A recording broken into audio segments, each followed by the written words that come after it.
Hello and welcome to our spring 2026 tournament for cards. We've got a beautiful new expansion coming and we've got a beautiful tournament for you today. I am joined, of course, by my colleague, Innocent Bubbles.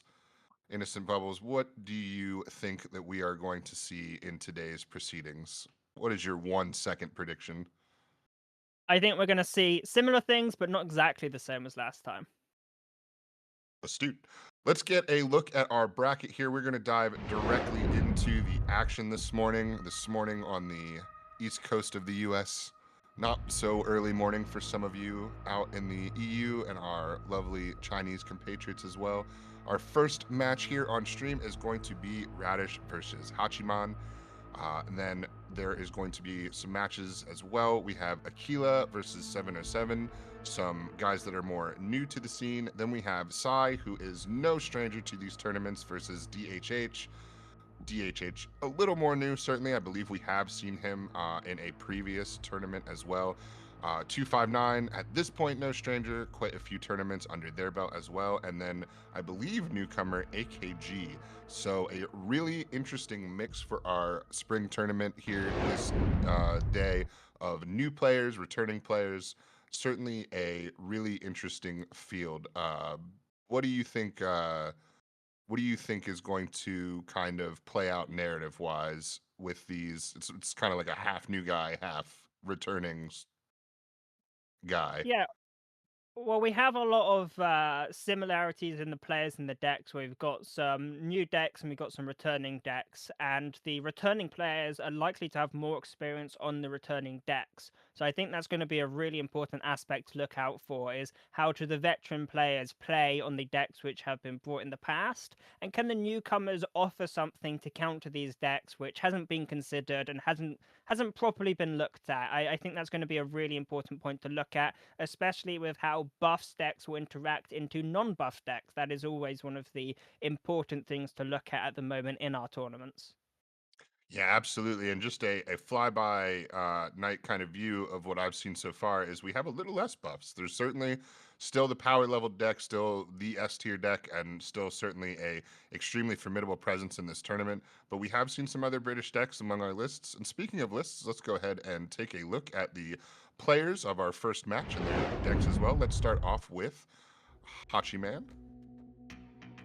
So here we go. We see 1,200 matches, which is a good number of matches. So Hachi's going to have lots and lots of experience. A Swiss record of 3-2, so on the lower end for the Swiss needed to make it through. However, when you do have some of those more challenging matches in your Swiss, it can really offer some really important insight into how to mold your decks for the top 8. So Hachi may have had some valuable experience in that Swiss, and of course, so long as it gets you to the top 8, then it is more than good enough. Most played being Britain, and we see Tano as the favorite card, a lover of the Intel and Legions. But let's take a look at what decks they have in store for us today.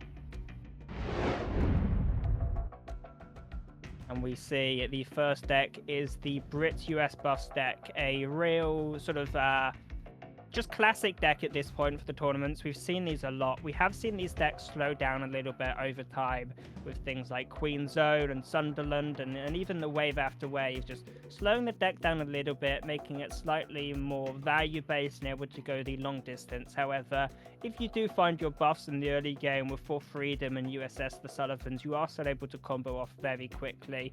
It used to be possible with Tactical Withdrawal, where you could just hit over and over again and end the game in a single turn. It's not really possible anymore, so the deck now plays just slightly slower and has a little bit more value. We then see the opposite version of this deck, which is the US main US Brit buffs, and once again we see some slower cards in here like the Tiger Cat and the Yorktown. We do also see the no copies of the new I forget his name. He buffs up your credits and your attack damage. He's very good with Yorktown, but deciding not to bring it in. We do see the Tiger Moth in here. We see the Forwards Observer. It's very important to get your AoE in at the moment, and we've seen Tiger Moth doing a huge amount of work, especially with these high HP units, especially like the buffs themselves. And then we see a Japan USA deck, and we do see the 15th Engineers in this one, which is the one which gives you a whole bunch of credits and a whole bunch of attack damage. It's very powerful at the moment, and this is a little bit of a marine style aggro deck. We've got expansions in here, we've got the Sullivans in here, so we're going to have a lot of card draw going,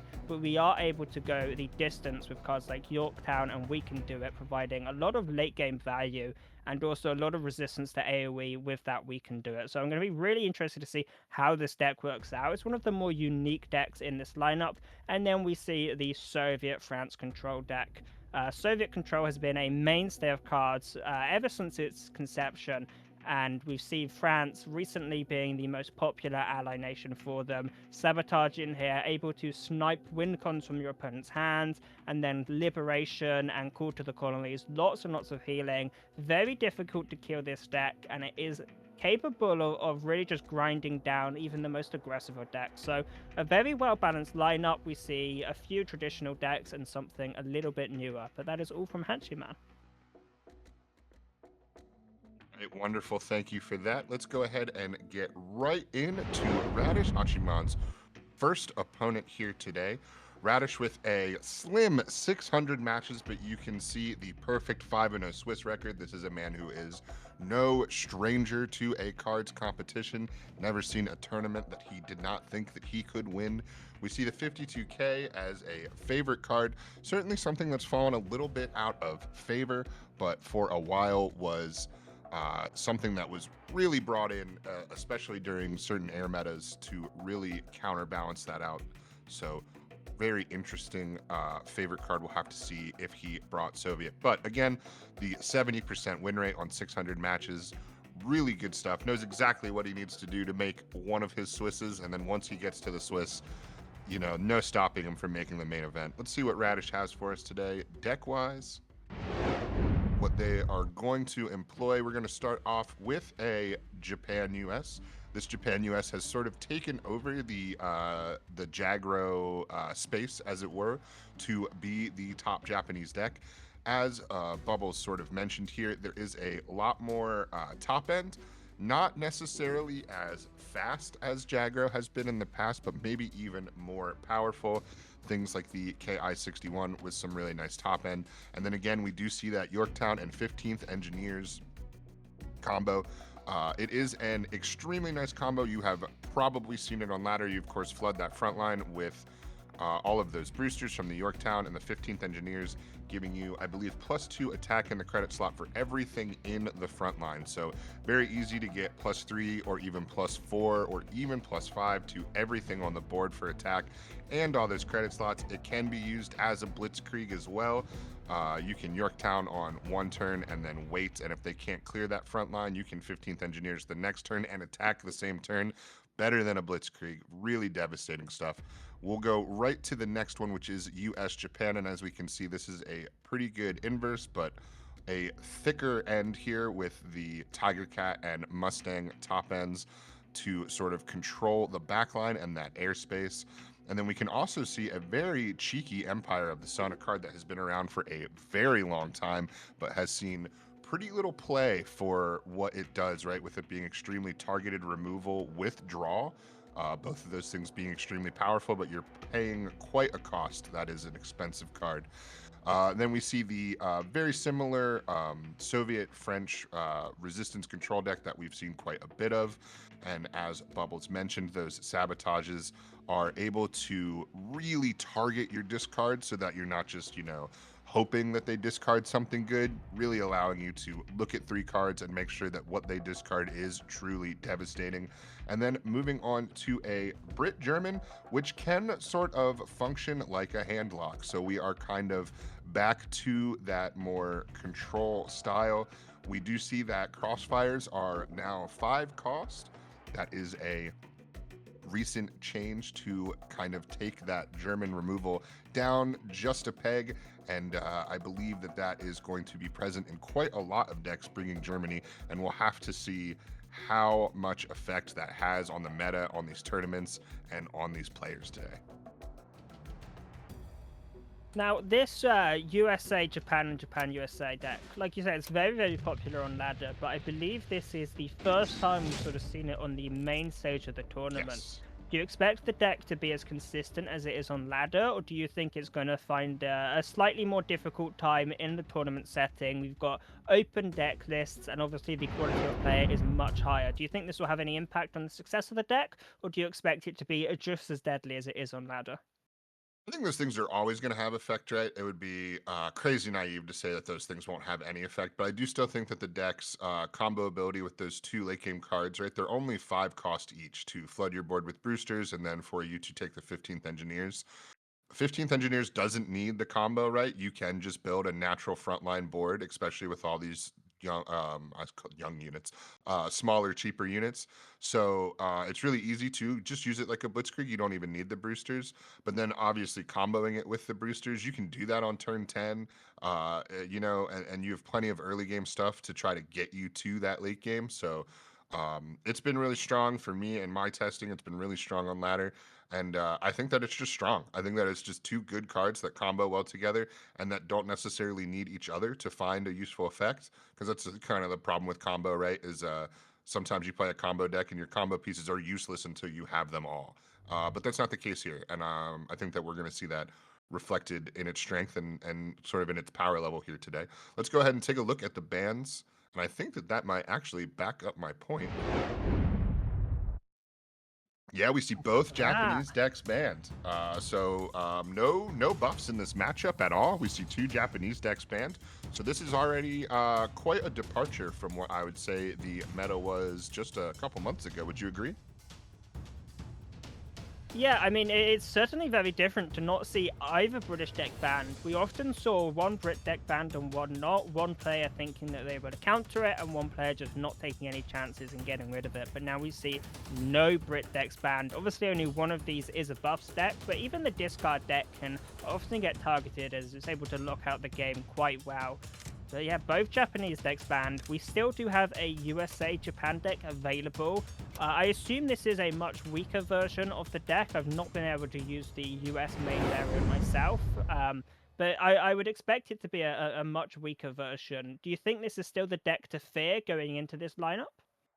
With these 2 lineups specifically, yes, because I do feel that buffs is still probably the superior deck, but both players not really bringing buffs.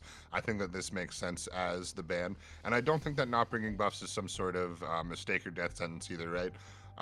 The way that you are lining up your decks, this is a 4-deck tournament, right? So the lineup is really integral, what you plan to ban, what you plan to let through in all of your matches. And sort of what we are seeing is that from the lists that I have seen, I haven't seen anybody go quad aggro. I've seen a lot of control variants brought. Soviet control is almost in everybody's list. And then some players are eschewing buffs for some sort of heavier Brit control. So I think that there's certainly things they're trying to target with that and things that they're trying to play into with that. And we've seen that sort of take the number of buff stacks down to begin with. So definitely some ripple effects to try to catch here as the games go forward. And one of the things I want to talk about quickly is AoE, because we've seen a lot of AoE available. Crossfire did get nerfed up to 5k, but still being brought a little bit. And then we've also seen decks bringing We Can Do It. Obviously, if you play Yorktown and all your boosters get cleared immediately, it's a little bit sad. So how do you think the AoE is going to play into how the players are approaching these matchups? Are we going to see Yorktown being held back a lot until it can be put out with a We Can Do It, or maybe this this fighter which reduces damage from everything, protect your board a little bit? Or do you think you just have to take the risk, throw the boosters out while you have the opportunity, and hope that you can use that to really get things rolling? There's going to be some risk associated with some of these plays. You're going to kind of have to run the gamut and hope for the best on certain occasions. But what's really interesting, right, is that the Yorktown, the way that it works, you want the front line open, right? Because obviously 4 boosters in your back line is not 4 boosters in the front line, especially with the boosters themselves getting the buffs. But sometimes the key to that game is literally just taking their front line out and getting that Yorktown down. Maybe you're not going to get the engineers play. Maybe you're not even going to get necessarily like the kind of big pop off buff turn that like you're hoping to get to like combo or finish the game. Sometimes that card's just a big old roadblock. Sometimes it's like I barely have enough credits to clear the front line +5, and it's my whole turn. All I can do is I can clear the front line and play this Brewsters. But when I play this Brewsters, this ensures that you have a wall that you need to get through, because air is not as ubiquitous as it's been in the past, right? There's certainly some fighters and a couple of bombers floating around right now, but the potential to be attacked from the backline, I feel, is lower than it's been in quite some time. So something that's just up 4 units in the front line, you got to get through them, buddy. You can't hit me until you get through them. Even as a stall tactic, I think can be extremely effective. Now we see Soviet France against the US Japan deck. Now, fairly reasonable hands here for both players. Hachi able to find a This 2-drop makes their turn curve out a lot better. These Kirks, and in a lot of matchups, having 2 Kirks would be a little bit redundant, but against a more aggressive and unit-based deck, the shock and ambush can be really quite scary. Yeah, I think this is a wonderful hand for Hachi, exactly what he wants to start out with the Soviet deck. Obviously, like you said, not having a 2-drop and then finding one on turn 2 is really helpful, but literally able to curve out 1, 2, 3, 4, all with some really, really awesome early units. Basically exactly what the control player wants to see, runs the risk of drawing all his late game too early and being stuck on those early turns without much action, and that is not going to be the case for Hachiman. And gonna play the For Freedom, which kind of surprising to me, as your unit will still get killed in a single shock attack here. Maybe hoping to find a Sullivan's off that, but I'd have been interested in seeing the Pathfinders come out. Getting this out very early can be a huge tempo swing. So Hachi gonna be able to punish this presumably with the shock attack. Radish just deciding if they want to go for the direct hit. I don't believe there is too much of an advantage to it.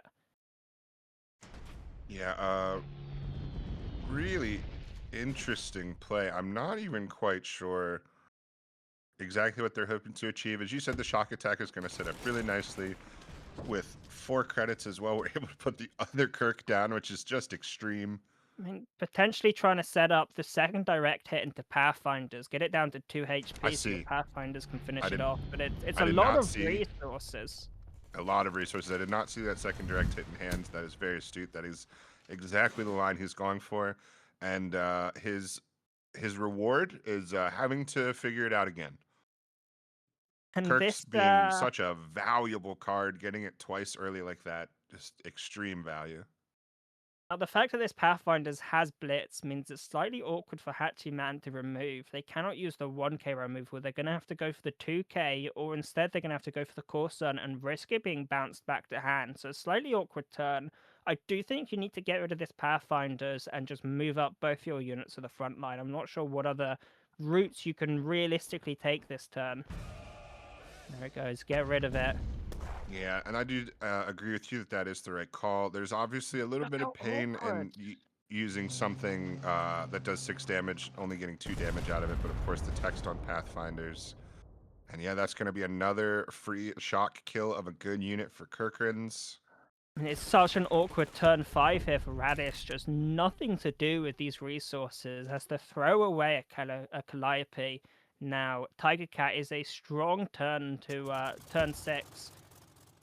Threatens with a 5/5 fighter and a 3/3 bomber. Exposed is going to come in and really just show why it started being brought recently. It's able to do 5 damage to Tiger Cat, it's able to do 5 damage to buffs. It is quite a surprisingly versatile card given the current environment that there is in cards, and Hachi just unit after unit on the board, applying quite a lot of pressure, and Radish is in a slightly awkward position. This big old control deck finishes turn 7 with 4 huge units on the board right in the face of Radish, who is playing a more aggressive deck by, I would say general consensus. So certainly another 55th rifles. I mean, Hachiman able to just really put this pressure on. He's just tightening the screws. just so much unit, so much beef on the board. The stats down are insane, and it's just going to keep coming. And the moment this 55 rifles that's on the board dies, next turn you can expect the bonus credits to be utilized for this T-3485 to just move up and hit the HQ straight away. So really an awkward position here for Radish. The I don't 106. see. Sorry, go on. I'm sorry. I just don't see how Radish comes back from this. No, you can go for the 106 as well as the we can do it, but it's just too little too late, and with the rest not really helping you in this scenario as well. It's such a bad position here for Radish, and I mean, you might better survive one, maybe two turns, but there's no way of really clearing this board, and I mean, this is when you wish you had a Seaborn Invasion in your deck, just to push everything back and get some breathing space. The we can do it more for HQ health than anything else. Buying himself a turn and honestly sabotage and taking the damage here. Not the worst. You can still do 8 out of 12 and make sure that whatever you've got left in your hand, anything useful is going to be discarded, but I think we're just going to see the full damage and move up. Obviously, nothing wrong with that. I mean, A if lot you're of able to ways get for Hachi to apply the necessary pressure to pull this win out.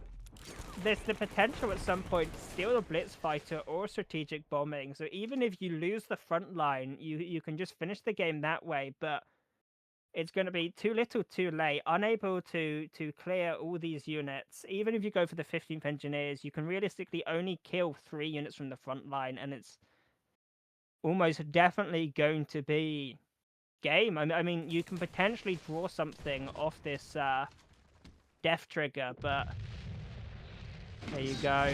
Hachi storms the front line. The Soviet advance, the guards move up, and Radish just unable to deal with the insane amount of stats that were in the front line. It was really quite a scary match there. Yeah, absolutely. I feel like it's been a long time since we've seen such a big front line so fast. We've seen a wide front line very fast, but not five sevens just screaming down your door. So a very interesting first game, and Radish now sort of on the back foot. Already a control win for Hachiman. What do you think Radish pivots to here in an effort to sort of? I guess now Hachiman left with a British control deck and a U.S. Not really control deck. So what do you do if you're Radish? I mean, it looks like US versus US is going to be the call. We've got the two different ones. We've got the Japan ally versus the buff ally. So it's really a test of the new versus the old.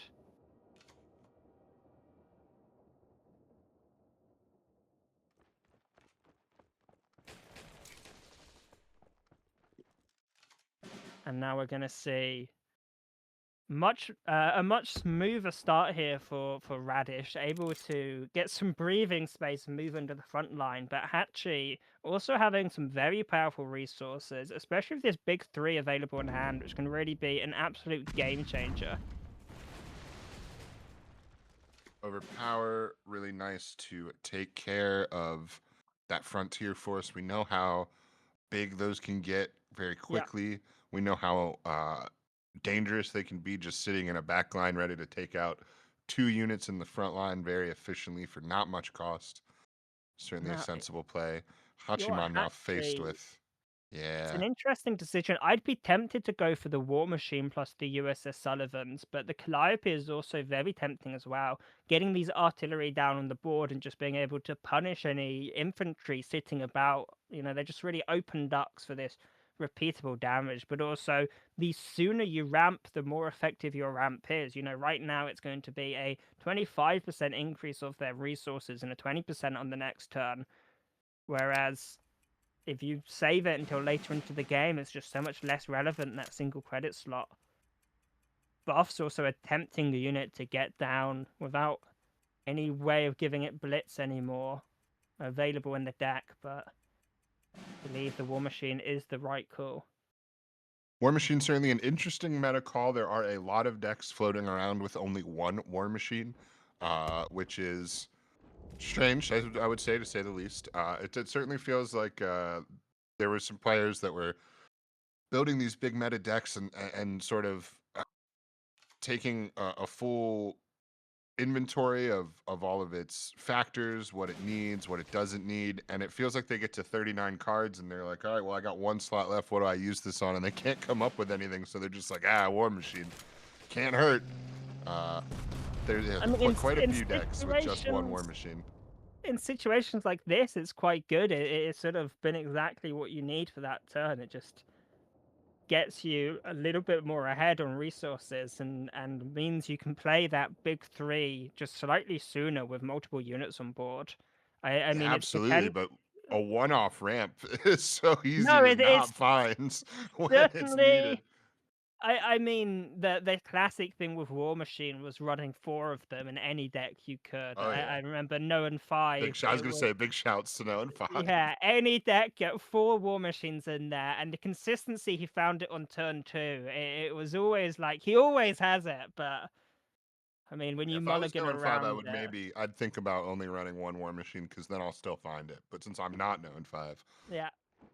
Now we could have an interesting turn here. I'd be keen on seeing the Defense Battalion as well as another buffs coming out into the big three. It's gonna be mostly your entire turn to do so, but getting all these stats down on board, and I believe you can take the front line as well.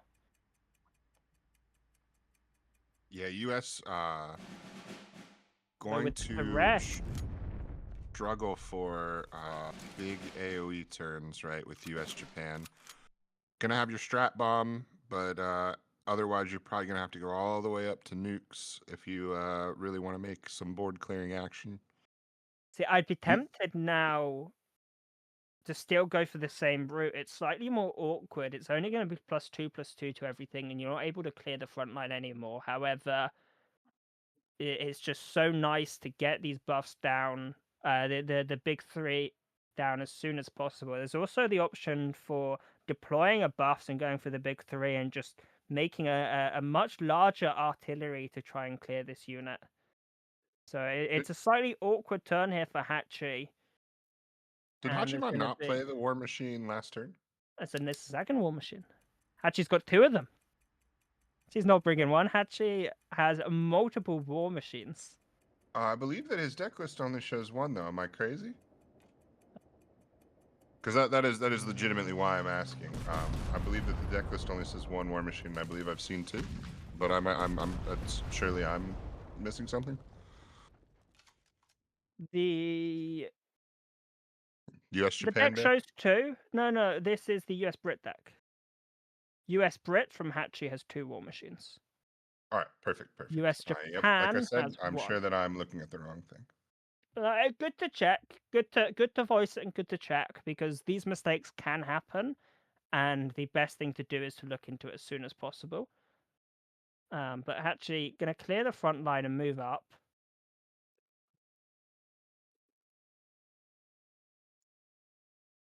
And now Radish has to figure out how they want to respond to this. Slightly awkward that both Calliopes are down on the board because they have to fight back against it. Gonna focus on clearing the front line instead of trying to snipe one of these artillery. I would have been tempted to try and snipe the 3 attack Calliope, as this is able to one-shot your Calliopes. It's really the game has been in a very interesting place now. All these artillery on the board and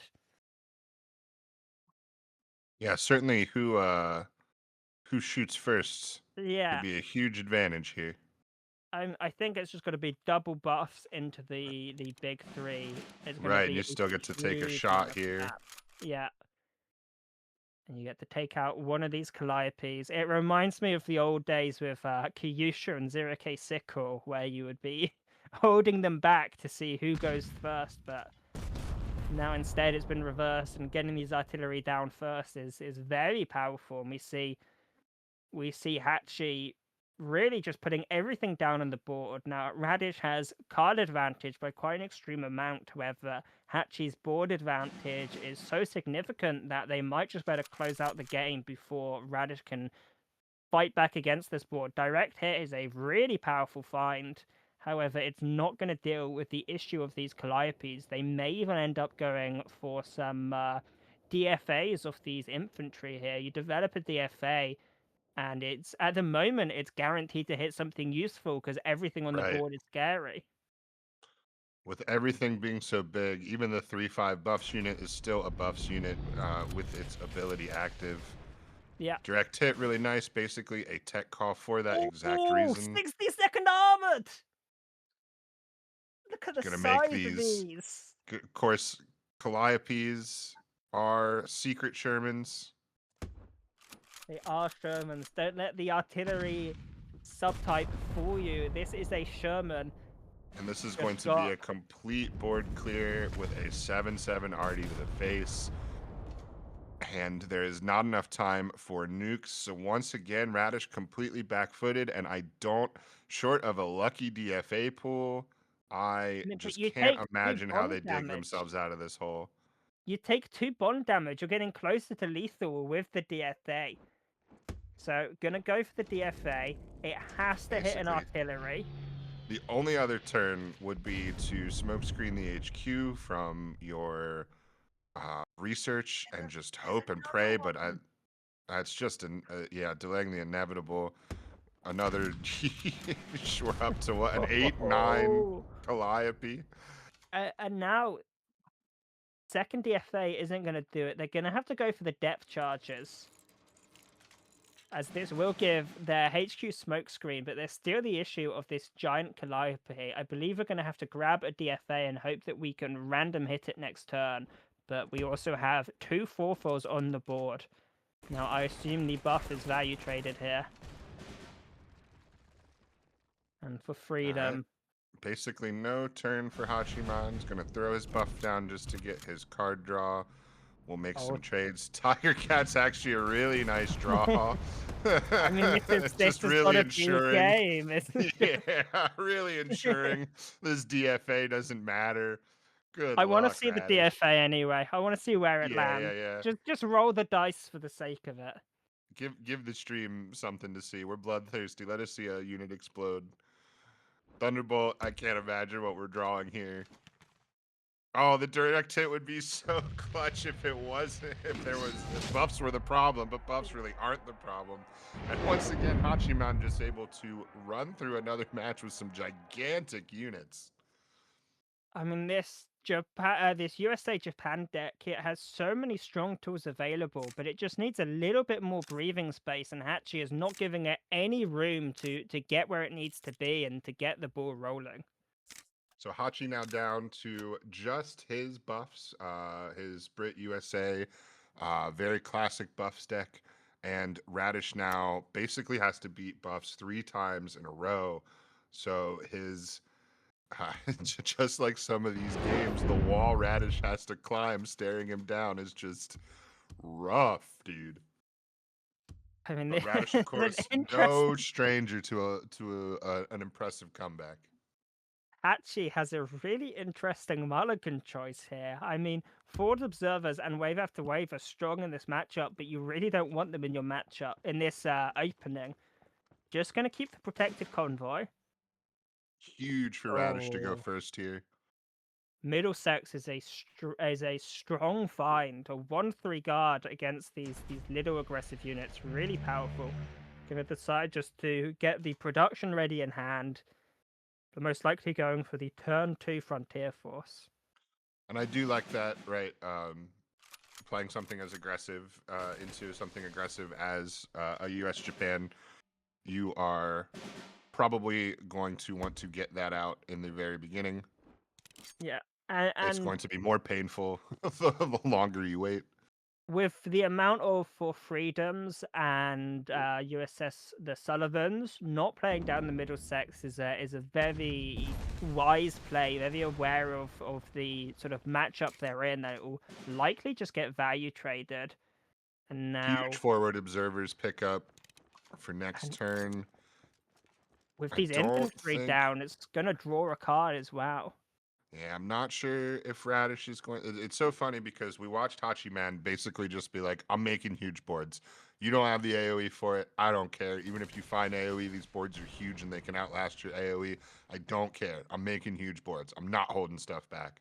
And now Radish kind of in the exact opposite position where he has to sort of delicately play around a deck with a lot of AOE with his small units, with basically no margin for error to try to climb back up this hill. I mean, I'd be very tempted by the Calliope. Getting artillery down, you do have to float a credit, which is awkward, but that 3 HP, you know it will survive the AoE. And I mean, we saw last match how crucial it was to have the Calliope down early, how much pressure it was able to apply on the board. And now they're going to decide if they want a We Can Do It, a DFA, or a Unity of Strength. Gonna take the Unity, which if AoE was Interesting. not coming out this turn would be an absolute game changer, but we know this Forge Observer is available. Going to wipe most of Radish's board as well as draw Sullivan's, which is a Oh, strong which is a find. huge, yeah, that's gonna go right to the buffs And then as soon as Hachiman is able. He's gonna really be able to start playing his game. Uh, that has to come out on buffs instead of Middlesex. I'm confused there. Both with well, you did two it 3 health grows. units. It grows, right? The buffs grows when you target it. Right. Of course, buffs. Yep, Yeah. thank you. Buffs. Of course, even when you target it, is a Yeah. double-edged sword. Being Sneaky, as sneaky. annoying as they are, it's so difficult and it's so easy to forget about it for a moment and be like, okay, I'll kill the Yeah, buffs. absolutely. And then and then the buffs grows and you're like, oh Of no. course, Radish much more polished than me at this point, so very nice. Big ups. They went Yeah, there are they went 5-0 in the Swiss. a It's lot of you know. double-edged swords. You actually mentioned in passing very briefly, of course, in one of our earlier games, 15th Engineers does not say friendly units in the front line. It just says Yeah. units in the front line. So it is a tool that can also be employed to combat a very big front line if you've got the back line to be able to benefit. But even against a small front line, when you have multiple units down, right, like it's going Or to a be sunny mass giving, buff. yeah. Yeah, gonna be beautiful for you. 'Cause I'd be tempted by it if I'm Radish here, because you can move up, have 2 units in the front line, and go for the 15th Engineers. It's going to be 4 units getting the bonus stats and the bonus credits as well. I mean, look at this. Yep. It's such a versatile card. We're going to see a Valentine Overdraw, which would be a very useful card here with these King's Africans in hand for Hachi. You'd better get a very big Blitz tank. And you can go for the Arvray here, but you're giving them another trigger on this Engineers as well as Yeah, the which feels deployment of them terrible. from the Pathfinders. So it does feel a little bit awkward. But also, if you don't, this Pathfinder's doing what it wants to do. It's putting Hatchie in a really awkward position where no matter Yeah. what route they take, just trigger every turn, something gets sent back to hand. It's why Radish has been able to move up and utilize the front line. And without any Doing answers to this Pathfinders, it's going to be a constant thorn in Hatchie's side. doing a lot of extra work as well because it is able to wipe any of the buffs off of the buff. And yeah, Avray sort of became maybe the only play. Now it's Yeah. going to be considerably, well, not considerably more difficult. If Radish really wants the um, Pathfinders back out, he can of course go with the 4/4 into the 3/5 and do it that way.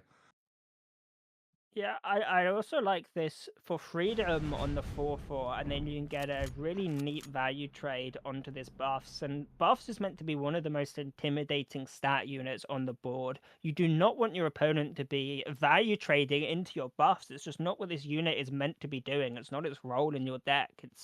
It's meant to be, getting a 2 or even a 3 for 1, but Radish able to get rid of it very easily. And now we're going to see Radish just storming units down onto the board.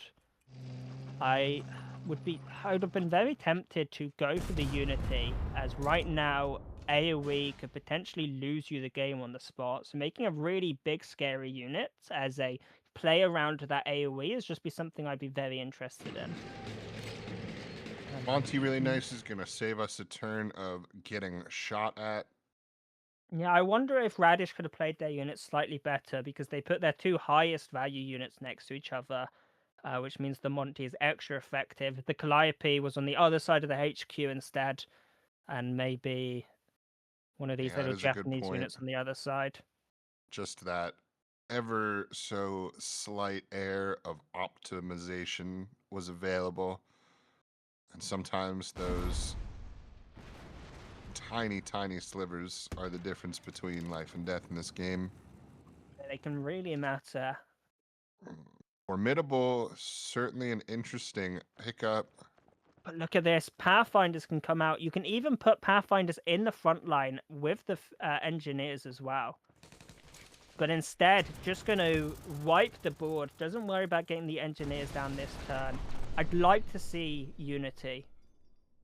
I mean, but there's the duress as well. It's so difficult to play around this Brit deck because they have the duress, but they also have the AoE. It's very difficult. Oh, and the Frontier Force. This could be huge depending on how the dice roll. This could be Exactly. most of Radish's board gone, but also it could just go straight into the Mustang and die straight away. I'd be tempted. I'd be tempted to play the Sullivans on the Frontier Force, but Yes. I Grab that suppose not extra the bit of credits. health. Yeah, you'd have to wait for another turn though. You don't have the credits to do it this turn, which is a bit awkward. I'm gonna go for it. Where is it going to be fighting? You don't want it to hit. It's straight into the Mustang! No, we outlined the worst case scenario only for it to happen. It's No. our fault. That is Sorry, old chap. losing. Everything moves up to the front line. The engineers come out. The And now attack it's is here. The Blitzkrieg, baby. stats are here. And I mean, this is going to be so much damage. We have the unity of strength as well. Yeah, I gotta imagine this is lethal once we find it. Yeah, there's 10 and 16 right there. We only needed 2 units. And once again, you know, the player that is able to establish a really thick, heavy board and board control is able to just sort of casually stroll to the end of the match. There is not a lot of big swing action right now in this meta. The AoE is certainly present, especially in the British decks, but some really beefy boards make it a little harder to just sort of flip-flop the board for yourself. And we saw 15th Engineers doing so much work, and how sad it was to have bounced it with the Arvray because it can come back for a second time. And I mean, there were so many credits as well for Radish that they didn't have to worry about their turn order. They didn't have to worry about anything at all. They could just play freely because of the insane amount of credits that were at hand from this 15th Engineers. We now see a Brit mirror. It is Brit US buffs against Brit Germany hand lock control. So this is going to be quite interesting. Buffs kind of not. I mean, you wouldn't call it not an aggro deck, right? Because it's obviously a very aggressive deck that can move very fast, very capable of winning on like turn 5 or 6. But the control top ends that it has now, that it is able, things like the Formidable with some of the giant health units, or even bringing King's Own or Queen's Own, excuse me. There's a lot of staying power. There's a lot of heftiness at the end of the deck now. I mean, it definitely pivoted from just aggro to much more of a mid-range package. It's able to beat you down very quickly, but it's able to go the distance as well. So it's certainly not as aggressive as it once was, but I would say it's just as scary as it once was, just in a slightly different manner. Yeah, perhaps scarier. Yes, because even if you get rid of that first wave, there's more stuff coming. Yeah, absolutely. Before it felt like you could sort of one route, one suppression. And talking of route and suppression, we do see 3 routes and 2 suppressions in the deck for Radish. So really going to be looking for those cards. They're going to be absolute game changers in this matchup. I'd be tempted to just get the garrison and draw out, especially while the honey is available on board, and start trying to look for some of these answers, but instead just deciding to take it slightly slower. And Hachi is putting on a lot of pressure on the board. They've got the big buffs, they've got the 70th, which is now going to be drawing. They have the potential AoE with this this 2-6 becoming a 6-6 and fighting everything on board. Or There's the the 1-8. suppression. Or the 1-8, that is true as well. I think the suppression can come out on the 1-8. Yeah, stop any more draws or heals. But now And that's that also what's so good about the HMS Formidable, because it doesn't need anything but body stats. yeah, It's like, yeah, you nice job. You took the card text off of my 1-8, and I'm not gonna draw cards anymore. But like, it's still just laying in wait as an AOE machine. and I mean you can double push to the front line here, the 1-8 and the 2-6, and then wait until next turn to go for the formidable and turn this straight into damage straight away. Go straight to their HQ. And there will be no chance for Radish to properly react to it. Now, I do like the idea of playing Sullivan's here, as this gets it out of Henschel range. Oh, and a duress could be a huge pickup. It really could be. I mean, Really able to start thinking about just building a giant frontier force that can win the game in its 2 attacks with its I mean, it fury. can happen with this Fury. It reminds me of when you'd go for the synthetic rubber on Blackwatch, and it would just close Oh, out the baby. game, and this is a Making very me pull my similar... collar away from my neck. Remembering the we good old see days. some really strong cards here for Radish, but just is there the time to play them? There's possibly not. You need to do things now. I think the Heinschel fighting is going to be the only real choice that Radish has, but it's Yeah, slightly absolutely. awkward because there's always going to be a big attack unit available next turn for Hachi. So where are you going to go with this fight? I'd be tempted to fight the The frontier force, right? You got it. yeah, fight the Frontier Force. I do Of think course, that's the the... extra buff against ground units should just be a nice clean value trade for yourself. Well, it's 6 attack now, right? So it will take it down to 1 health. Oof, you're right. Yeah. So maybe 4 and playing 2 it is slightly not 7. slower. These just are not great answers. No, they're not. I mean, Fog of War is an excellent find, but not this turn. It's a good find for a future turn. And Suppress certainly helpful. I mean, I don't hate this, but it is slightly awkward using another suppression on a unit that only has 1 bonus, +1/+1. It does take away the Fury, which is nice, but it's just really, you want to be getting more out of these suppressions, especially because they're more versatile than the route. You know, we've used our 2 suppressions. We do have the routes available still in the deck, but when a unit with 3 or even 4 cost is buffed up to all sorts of stats, it just doesn't matter if you have this route. Yeah, the route basically is there for the buffs and sort of only the buffs. You can, of course, route a garrison if the ping damage is getting to be a nuisance, but that is certainly not why you are taking them. And as you said, you know, being a little, Radish has to be a little freewheeling with some of these suppresses, but another frontier force in the hand of Hachiman, right? Going to come right back out. But Hachiman looking like he does not want to wait, thinking about getting this done right now. I mean, it's an awkward use.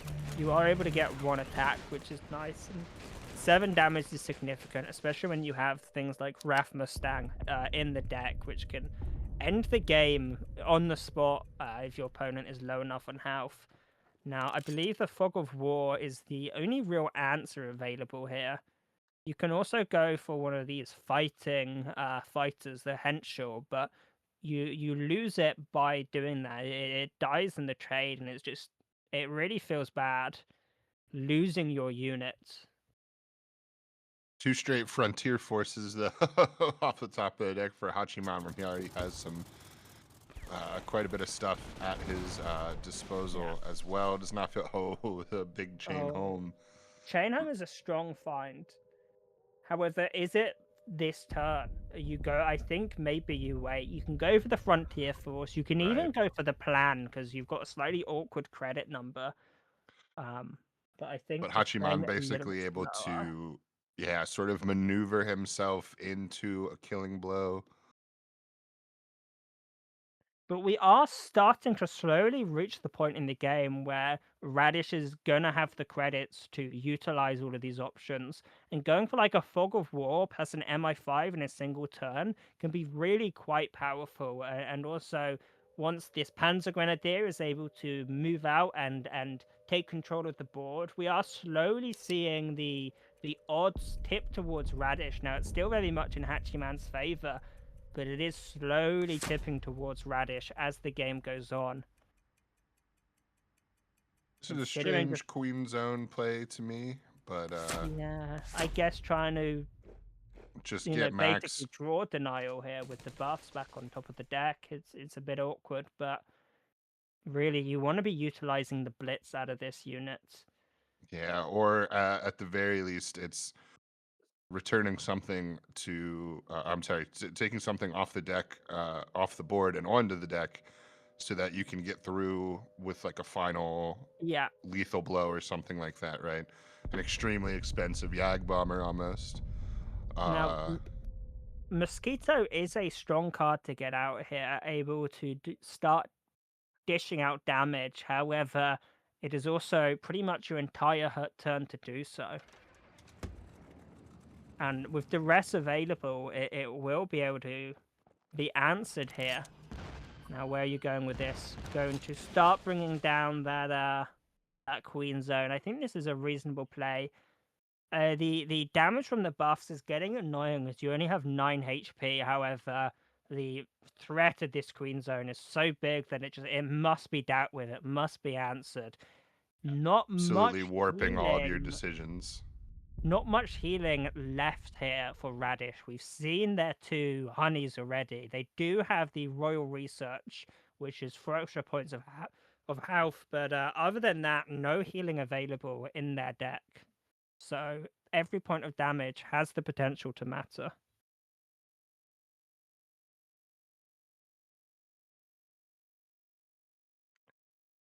Yeah, the 4 damage bomber, uh, needing the 2-turn kill on the queen zone, but queen zone, like we said, not being able to utilize its blitz was quite a significant answer. But of course, a well-timed Monty is going But hold to on, this throw the loses the pin. kibosh. Yeah, you have to duress it, because otherwise when it converts, it loses its pin. I've made that mistake recently. Yeah, I pinned it, I was like, okay, that problem solved, and then it just converted back into the bomber, and the problem was immediately there once more. Now, we can see a 35T coming out with some buffs on it, and that will be able to deal with the Queen Zone, but you are taking more and more damage from these buffs in the backline. I'd also be tempted to yeah, use the the garrisons. Heinzel as well. Sorry, yeah, Yeah, the garrisons in the backline. They're becoming more and more of a threat as the game goes on, especially when you only have. Huh? Did he just lose? yes. He played the Uh, wrong unit. He had to play the 35T. all we need to do is take out the guard, and Chain Home should allow Oh, but us he couldn't to. play the 35T. He had to play the Heinzel. No, he could play the 35T. What happened? How did this happen? I'm not exactly sure. Both of us a little befuddled here, but Wait, it why isn't it up? wasn't he able to attack with the queen zone? Did he just want to win by garrisons? I made Not that. exactly sure what happened at the end there. Maybe a misplay from Radish. Maybe a little bit of a struggle, but either way, and yes, I believe Berta pointing out 35 team would have had the 1 op cost. So I think that it was with no infantry on the board out of his credit range by just a little bit, but not exactly sure. Certainly a very interesting end to that game, but the way that it was looking was that it even with optimal defensive plays there, Radish was really behind the 8 ball.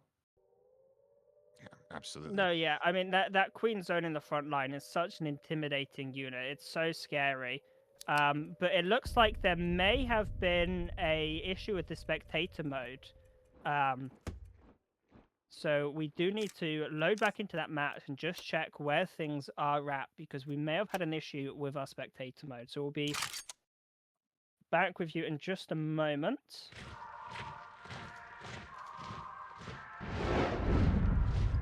And okay, things look different. So at some point, the spectator mode seemed to have a desynchronization issue with the match itself, and he's on 1 health. That's what stands out to me immediately here. Is Radish is on 1 health, and there are 2 garrisons on the board, as well as multiple bombers available. Yep, Tiger Moth sitting in hand, Sunderland sitting in hand. I can't imagine a scenario where all of the garrisons and the Tiger Moth can be cleared, But there's let a alone the fighter. Frontier Force. There's a fighter to protect from the Tiger Moth, and one of the garrisons can be attacked with the fighter, and another one can be thrown back on top of the deck. So just the 8/8 Frontier Force to contend with, Yeah, just that problem. right? It's like, yeah, the Tiger Moth could also be targeted by the But hold Deadly on, can't you Skies. get Middlesex down? You fog Buy of war yourself one a of these turn. garrisons, right? 6 credits left. Attack one of these garrisons with the fighter. 4 credits left. Trade away one of your units. Oh no.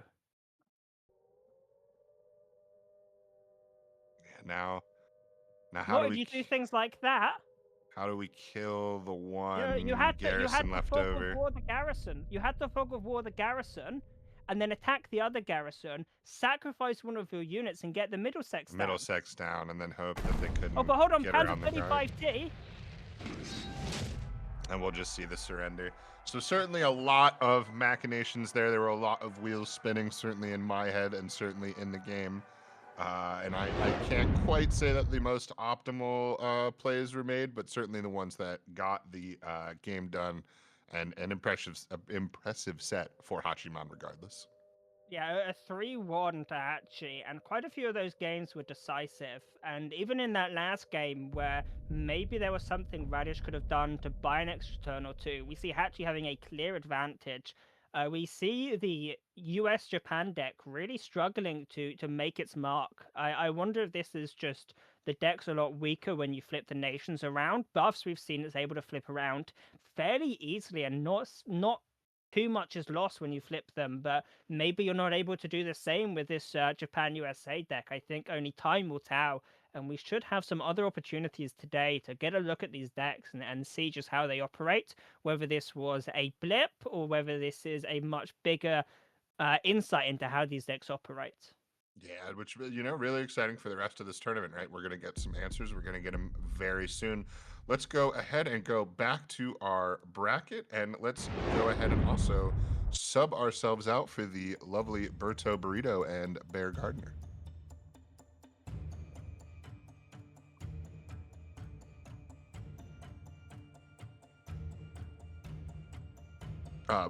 Taking a look at the bracket, though, we do have Akquila and 707 coming up, and Psy and DHH, and 259 and AKG.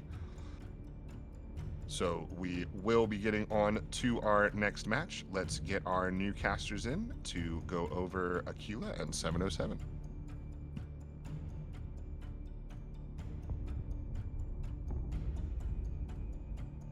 All right, Bear, what a stunning set we just had, and I'm sure much more excitement is coming our way in just a few minutes.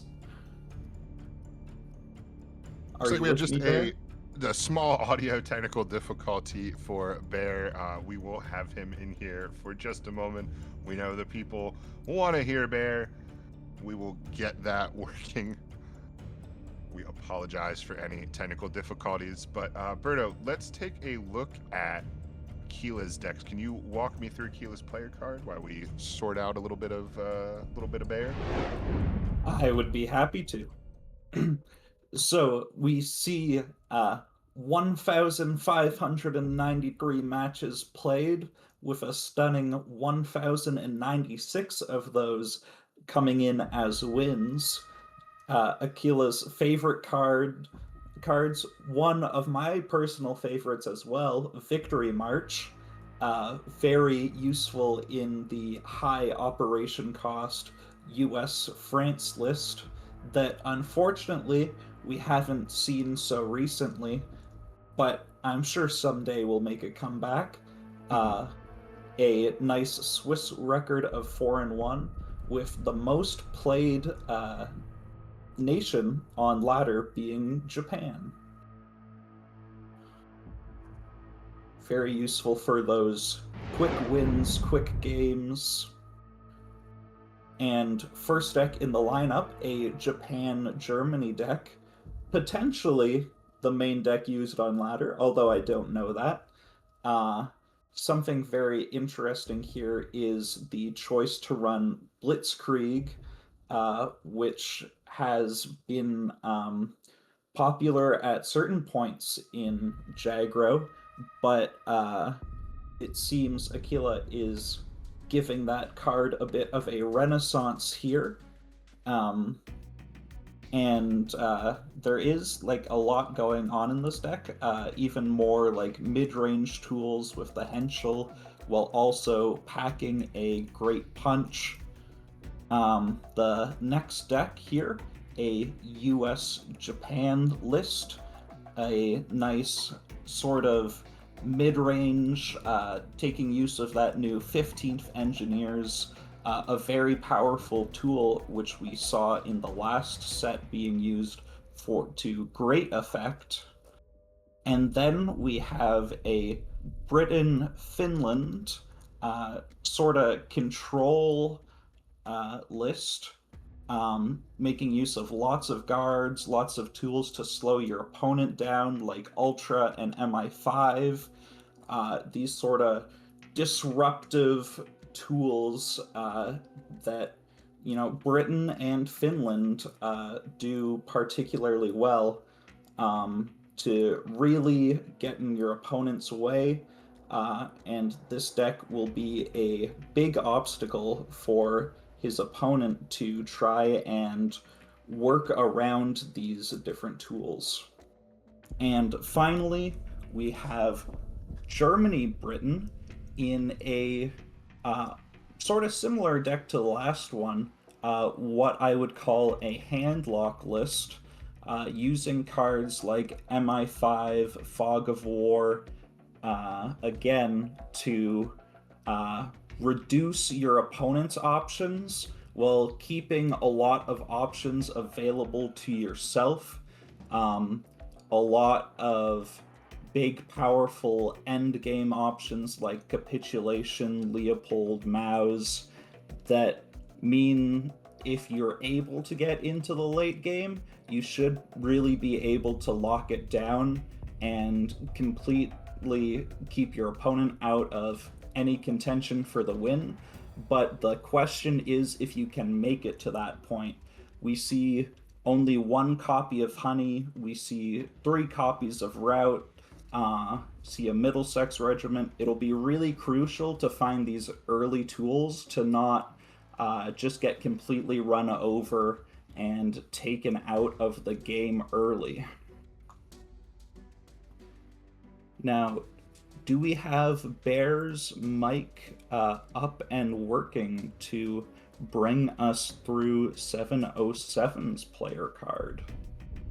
That is the question. It seems Bear is still working out his mic setup, so I will just run through 707 as well.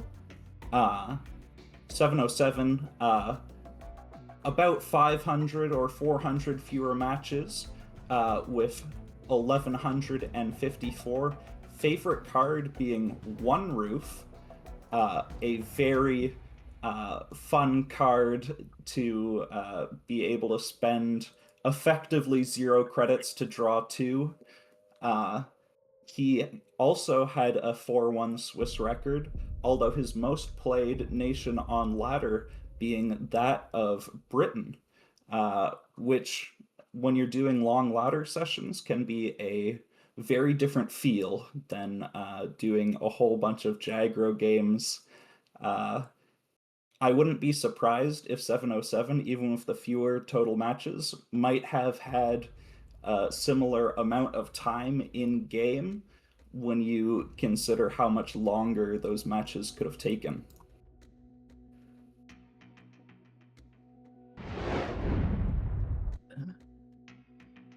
All right, I think I hear you, Bear. Could you? I hope so. Please tell me you can hear me. Great. Hooray! Yes, I can hear you. I have literally no idea what just happened, but yes. All right, where are we? Because I've been running around behind my computer. Would you be so kind as to run us through 707's deck lists here, please? Absolutely. And hi everyone. Sorry about that.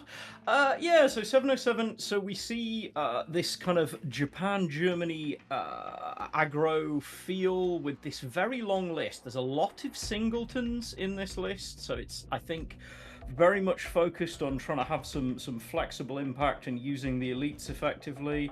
Little bits in it, but still relying on that kind of that core idea of getting some early presence, and then for the late game, really relying obviously on things like the big Peggy, the Henschel, and the Tay to be the big finishers in this.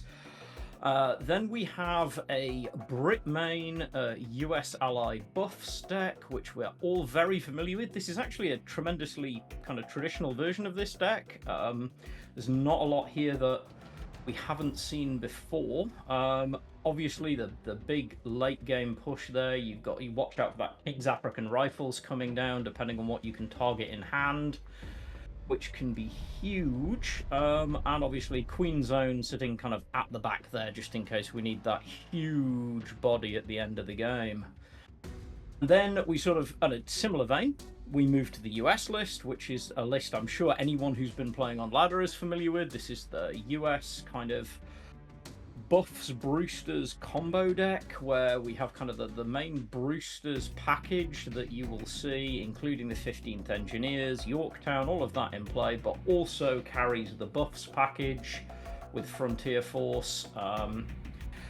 It's a very strong list. I don't know how strong it will be in tournament in an open deck list, but I guess we're going to find out. And then we see a Germany-Italy burn list. Now this list is very, very fast. Kind of bringing pressure on your HQ. There's a lot of direct damage to HQ in this list, so much so that for the most part you don't even bother with 2 Marine, you just trust the damage that you have on the point. Kriegsmarine, Bismarck at the back end, but obviously those Romas are going to be kind of a huge piece of effect. But yeah, that is in fact the summary of our deck lists from 70714. Should be exciting to see, and I'm very glad to see you, Berto. I'm glad you can finally hear me. Glad to hear you too. But yeah, it's going to be fascinating to see how this goes. I should be quite intrigued to see what we see as the bans, and we do. So the Akquila's Brit list is banned, and we see the US main buffs list banned. Berto, do you see any particular problem with these bans, or kind of what you would have banned yourself? Well, I definitely don't see a problem with it. Really, from 707's point of view, I look at both this Britain and this Germany list, and I'm saying, oh dear, I really don't want to play against either of these. But of course, you only have one ban. I was going to say, you'd like to ban both of them, really, given the lineup that you're running. Yeah, but it always seems like Britain has had a lot of power in those elite slots, particularly. So I think going for the Brit ban makes a lot of sense. You know, of course, Germany also has some really powerful tools Yeah. Capitulation and Leopold are the ones that really come to mind when I think about that. Yeah, I mean, both massive swing turns when they play. Obviously, both can hugely alter the play. Either just the capitulation, I think, is probably one of those that you look out for, especially when you want to go wide. You don't want to see all of your kind of wide board converted into routed troops, and we've all for years now known the power of seeing the mighty artillery hit the ground and just watching everything disappear. But we are ready to go, and it is going to be what do we have? We have Britain versus Japan. Very interesting. And I do see a route early here for Aquila, which could be crucial against a buffs target very shortly. If Massively he doesn't so, feel yeah. pressured to use it right now, but I think yeah, he's going to be patient with it. I think you kind of have to be when you know your opponent has that buffs in available to them. You sort of soak up the early pressure from whatever else comes down. You've got to be very strategic. But I think the buff's going to come down very early, which I mean does make sense. You can't know that your opponent's got an easy answer to it. We do see King's African Rifles and a Valentine lurking in hand, and that is something you definitely want to see this early if you are 707. That is a very, very potent mid-game push. Yeah, so the question here that I'm thinking as Aquila is, am I going to try to bait out as many buff cards onto this buffs as possible? Or am I going to prevent it from having like a high impact in like the coming turns by getting rid of it early, right? Yeah, Because usually. yeah, Every time you face a list like this on ladder, it's the same thing. It's do you wait? Do you want to get them to burn? It's also do they give you the time to wait them out and have them burn resources? When you see, obviously, when you see Frontier Force come down, it can really change your point of view because there is a lot of threat on the board for Aquila to deal with right now.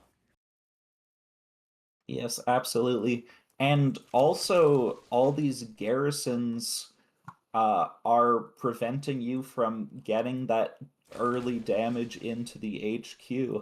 which, on Jagro, you have to be thinking about that constantly. Am I going to, lose this game just because I run out of steam?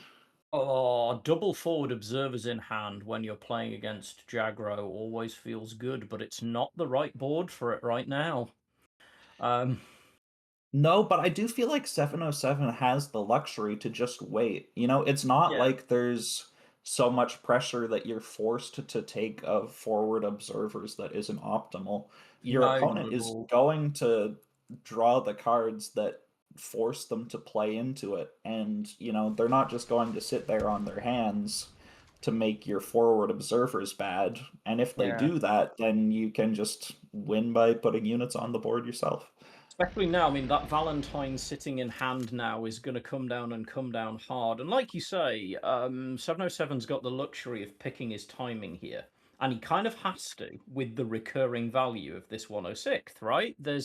You don't want to get in a position whereby your opponent can keep triggering that 106th by redeploying it in an effective way. You want to avoid it getting to the front line. You kind of want to get to the position now where you can clear and actually take command, and that's looking harder. That was pretty interesting use of Shinano, I have to say. Yeah, I don't hate it just because you don't have any other options that, aren't just like playing into board clears. Yeah, that's the big problem, isn't it? Is you're just playing into the fear of just having nothing left. Yeah. I don't think that Shinano was ever going to be incredible. But it did still feel like a bit of a low roll for Aquila. You really want to have as many pings as possible hitting units rather than HQ. Yeah, I mean, particularly you would have loved to have seen. I always want to see, if I'm making that play, any amount of defense ripped off of that frontier force, because you know that Chain Home and is in there, and you don't want it becoming a major Fury threat. Now, This surprises me a little bit yeah, I because when the buffs is already on the board, prepped in that backline, it's a lot to ask that they aren't going to have, enough stuff to target it just to value trade into your shock unit. Yeah, I was going to say, the thing is that you can't, like, it's a lot to expect that they're not going to be able to get at least 4 damage out of that buffs. Yeah. And I know it's certainly a position of desperation for Aquila, right? Oh, And yeah, you're despite... choosing between a lot of different bad options. Yeah, I mean, despite what it might have looked like with position in the front line as Jagro, this is not a good position to be in. There's a lot on the board that you need to deal with, and you have very limited resources in hand for doing it. Yeah. And not a good matchup either. No, I mean, it is pretty devastating to look down the barrel of this matchup. Another Frontier Force, this one already coming pre-buffed, and obviously looming large forward observers should it be needed. But this is actually an interesting turn to figure out your optimal play for if you're 707, because you have kind of a plethora of options in hand, but you want to make sure that you play the optimum choice. Yeah. I know it's a weird one, but I kind of like sacrificing the King's African here. It's unlikely to do much, and it does let you get some pressure in the front line with this tank. And that kind of removes the sheer fear of, again, the 106th just being pushed forward constantly and generating that continuous ping value. Kind of interested to see... Oh, Henschel could be interesting. Yeah, 707, he gets, 10 damage to the opponent's HQ here. Although even still, your opponent has to deal with that Valentine, right? Even if you just push it up to the front line and don't do anything else with it. So I almost wonder what's the point of that 10 damage, because if your opponent doesn't kill it that turn and you're one more turn off lethal, like, what are your opponent's outs, That is an awkward feeling Queen's Own as well. I know that you're clearing it out, but using Queen's Own as a defensive tool like that never feels good. You really want to see that in the front line as soon as possible. But you are looking at an opponent who's got 1 card in hand. Yeah, you can just rip this board clear if you want to get the Queen's Own to the front line. I mean, it's the line taken, and I think I understand it. You're just trying to put an aggressive position out so that there's no swing that you can't deal with. Yeah, we're done. I think second Henschel was like one of the few answers. I think about the only answer I can think of easily in deck that would have helped him through that. Again, a really tough matchup to go into when you're playing as Japan aggro in that matchup. You really are going to struggle, especially with a great early hand, to be honest. Seeing again the potency of just these stacking buffs on units. Yeah, the one other answer that 2 other answers that I see maybe would have been the 20 Panzer Grenadier, or did he have enough credits for the Key 61 Tay? Was he 1 credit short? I struggle to remember, but I think he might have been 1 credit short, which might have been why I'm discounting it. I will be honest, I'd forgotten that there was a 20 Panzer Grenadier in there, which would, of course, have answered it quite effectively. Yeah, so a few outs, but of course a very difficult position. I mean, if I'm playing, okay, imagine I could see my opponent's hand there. If I see those two board clears, I almost like concede on turn Yeah, three, right? you Like almost it's want just rage so quitting. Aren't you? You're difficult. just like, what is the point? It's not happening. It's a crazy one. And of course, sometimes, you play around the first board clear to the best of your abilities, and then you're just forced to say, if they have another one, I'm going to lose. If I What is it? play as if they have the second one, I'm going to lose anyways, right? Yeah, I distinctly remember an MTG physical tournament where I was standing at the end of a game with a guy who just lost in the final, and he just looked at me and went, "Look, the only play I had was look with the one I had, because either they have it or they don't, and if they have it, they have it.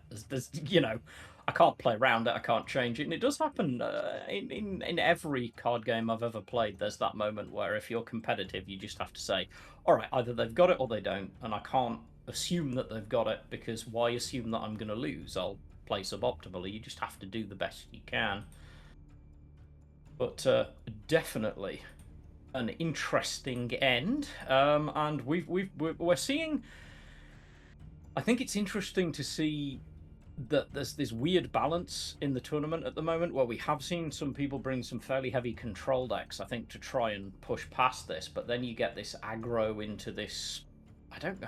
It's hard to describe the kind of the Buffs and Brewster's decks as pure aggro. They're very quick, but then in theory they're not as fast, but they have so much value in them. And that's the thing that tends to shine through, is that, like you said in the call, it's sometimes you're in such a strong position to value trade with this deck. Yeah, I think it's interesting in cards. Sometimes you want to build a deck that is just a little bit faster than your opponent, but there are also certain archetypes where you're able to go just a little slower than your opponent and also be like very advantaged. Um, like I'd say we've seen both, even just like within the Jagro arms race, where there was a time where everyone was trying to go lower than their opponent. Yeah. Like you would barely have any cards that cost 3 or more, even. Yeah, you got those incredibly light decks. Well, we're definitely going to see some rapid Japan units. This is going to be interesting. These two decks are basically going to run at each other at 1,000 miles an hour. Yeah, and speaking of, I was just going to say, I think it's really when 20 Panzergren came onto the scene that people started building their Jagro decks slower than what was standard for Jagro, and finding success in the mirror matchup with it. Yeah, because it was such a strong thing. It's such a strong play to have in that mirror at the time. I know I found myself adopting 20 Panzer Grenadier very quickly because that extra value was so huge. This is kind of I suppose the 106 helps a little, but I'm not loving 707's hand here. He's kind of got to be living and hoping that his opponent's got a worse hand than him, and it's close. These are both fairly rough hands. Well, I feel like Aquila is heavily advantaged just because it seems like it's going to be difficult for 707 to stop these expansions from coming through. Yeah. Although I say that. Say that. And then that's maybe like the worst draw in Aquila's entire deck. Yeah. So struggle to find a worse pull. Yeah, this is a very awkward start for a pair of Japan aggro decks. I'll say that much. Maybe going to slow down here a little bit and try and think what the optimal way that you want to play this out is, because this is. I mean, you can sort of immediately look and see is Peggy just the thing now? And it's so strong. This remove is such a big swing in pressure. Like, Yeah, you know your opponent's got a lot of blitz units, but right now your opponent needs 2 good blitz units very quickly. now doing this play, it obviously you're getting a lot less damage on the HQ. You're missing 4 damage, but it does keep the surprise attacks available for a fighter. Yeah. Probably not this fighter you were thinking of when you're thinking about, the value in keeping the surprise attacks. No, I think there are other targets you might be thinking about, but I mean, right now, there's again the Henschel is a must answer card. Yeah, I mean, I think you're just trading this key Anne in and getting the 77 to the front line, getting a routed troops to the front line. Because your opponent has a lot of cards in hand, and their plays haven't been incredible.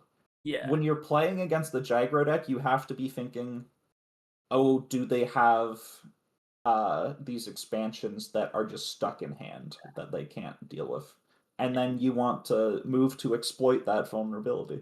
yeah, because once they brick out, they are just if you can, as you say, get that position in the front. Oh, it goes with 20 Panzergran, which although I don't like it. No, I don't like it either. But then It's value, but unfortunately, then Akquila pulls IGN Shinano, which is probably a card you don't he's want gonna to move see up right this key now. into the front line. Yeah, he's got to. He's got no choice because he's got to draw. Oh dear. Oh, I sort of feel for Akquila right now because that couldn't have felt great. Yeah, I've been in this position before.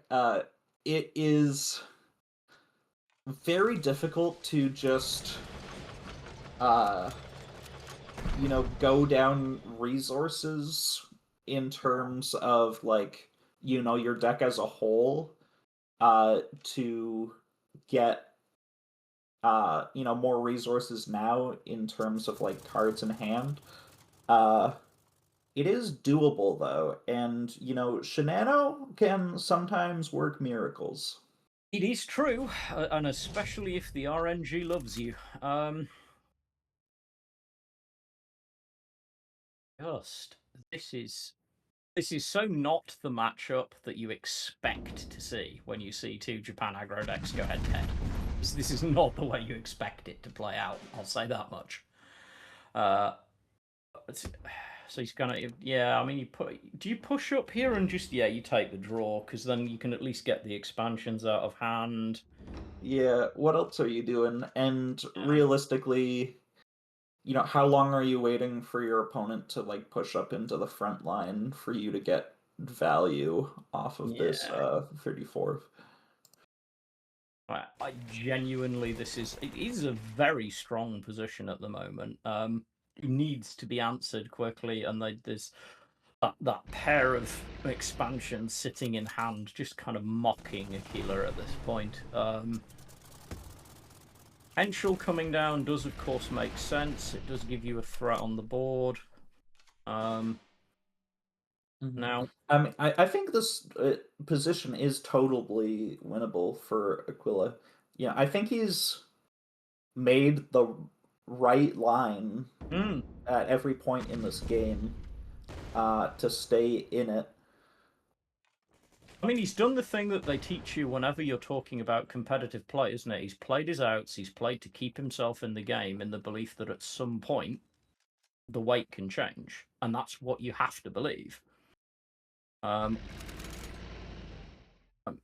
It's just going to trade it away, isn't he? Because and that's going to strand the suppression, which is critical as well. Yeah. And it's more draw denial because that suppression now can't do the. No! Wait. Okay. The removal. Fair enough. I thought for a minute he was just pinning, but then I forgot. He has 2 surprise attacks in hand. That's kind of aggressive, but it's a very strong play because he's just saying, "All right, answer me." Yeah, that's fair.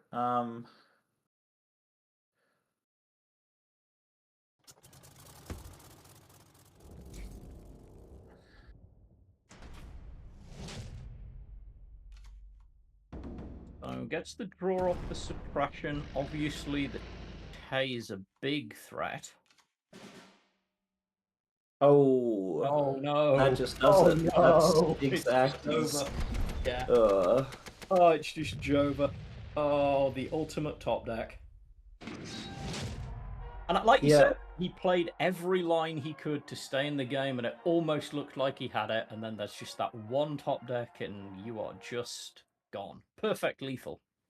yeah. You could see he was so close to turning the corner where, you start to block the front line from your opponent, and, maybe they don't hit the burn right away, and you're able to end the game pretty quickly. But unfortunately, 707 finding just enough to prevent that eventuality. Yeah, and Akquila now is looking at, can I pull the reverse sweep? Now you just have to believe in your decks, and he's going back to the well. He trusts that the deck is good. 707 bringing out the Germany. Is this the Germany Italy? I'm waiting to see the hand. We cannot currently see the hands in the spectator mode, unfortunately. So there we go. So yes, this is Germany, Italy, burn. This you can outrun this deck. You can go faster than this deck if you get very lucky, but this deck can hurt. Oh, I'm such a non-believer in this Germany-Italy deck. It feels like it's so easy to just not find like exactly what you need in the opener, and then the deck just doesn't do anything at Yeah, all. I will agree with you. Like I have played a good few reps on various versions of this deck, and the one thing is that you can get those early turns that just cripple your game, and there's just nothing you can do. I am with you. I think honestly, my friend, in not being a massive believer in this deck. It has burn in it, and it can do some damage, but like you say, you have to find your tools at the right time. And this is a very much more traditional way that you see the operation of Japan aggro. We've got that 5 wide front line already present on turn 4. Yeah. I'm a little surprised Aquila doesn't trade the 35T into this 1-2 Fiat, just because you know how much the total number of fighters matters for your opponent. Yeah, I think it's something I probably would have made that trade, but Yeah, because I don't think you have the pressure to say like, oh, if you have another Machi here, it's a 4/4 and you double trade, like I have enough pressure that I don't care. yeah. Because that's not really true. Like it's pretty easy to bring you down to, 2 damage left in the front line, which isn't a lot of output. No, it's really not, and it's. I mean, at this point, you can bring that down even further with the Schutzen and get 3 to face. Yeah. This Uh, is I think I would have actually liked to see the Fiat trading into this 22nd instead of trading the Schutzen, which, no, yeah, is the potentially a draw. lot of missed value, Yeah, but your opponent's so low on cards, and their deck is so full of burn that it just seems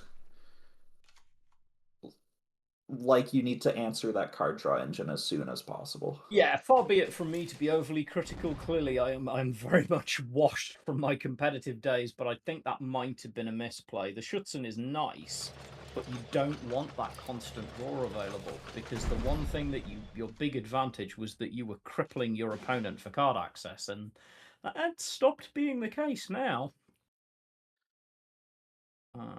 So now you really are in. As you were referencing earlier, this is where you've got to find your burn tools, because if you don't find your burn tools fast enough, you are in a very bad spot if you are 707 right now.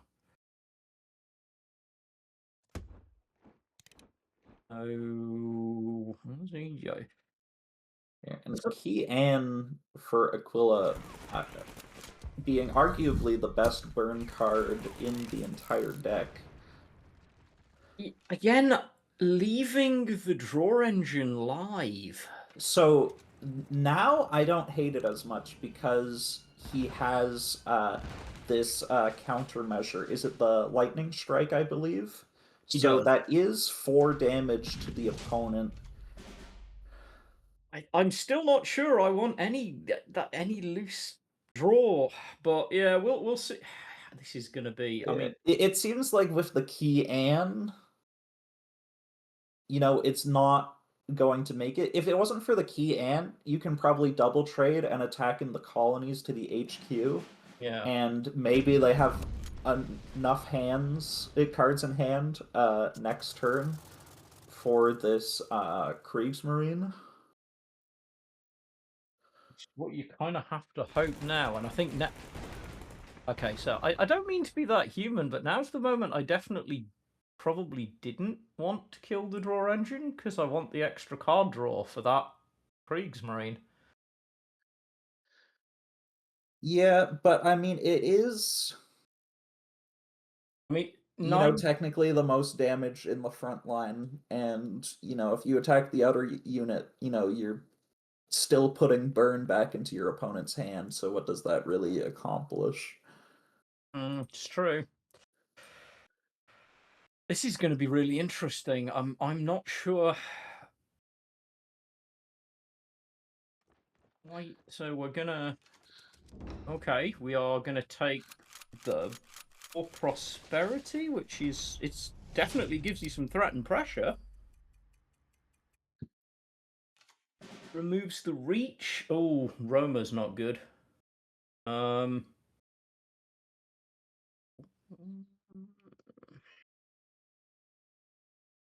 Yeah, I mean, knowing what we know, the only option is to try and get this 1 in 3 discard.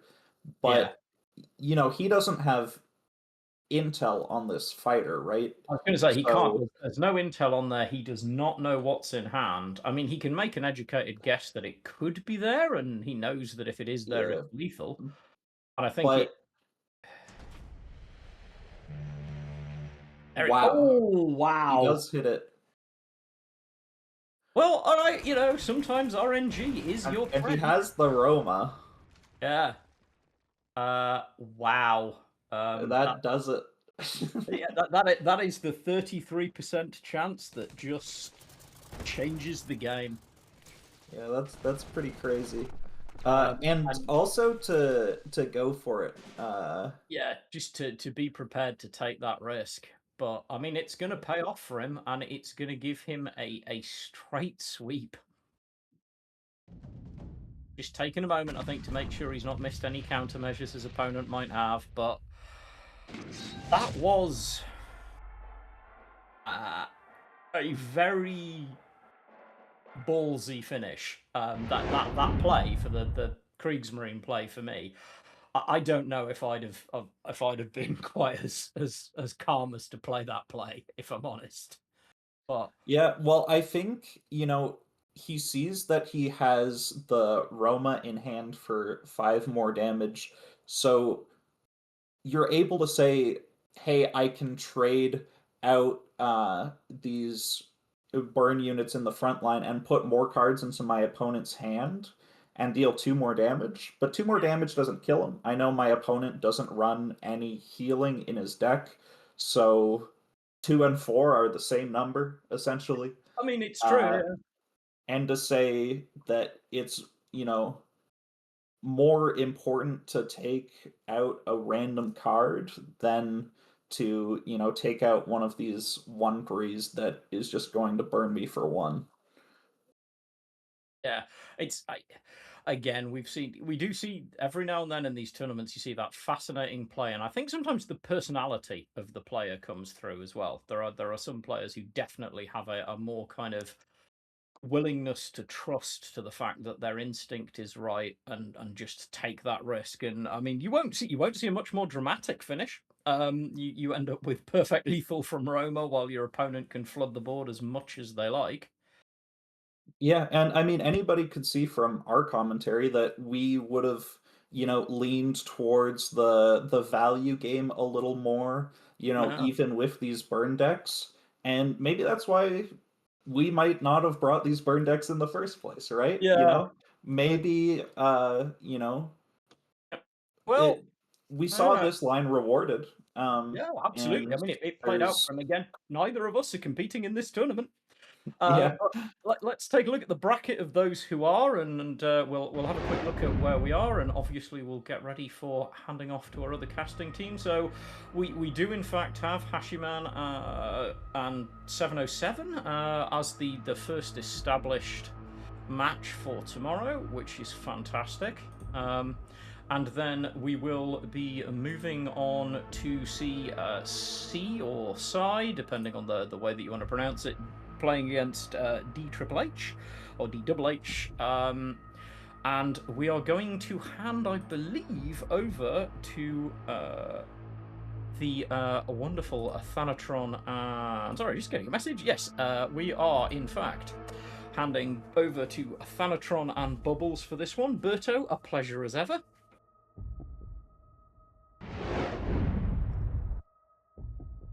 All right, what a match, what a Roma kill. That was crazy. The discard was crazy. Everything about that last match. Sorry, still stuck on it mentally. I will get over it.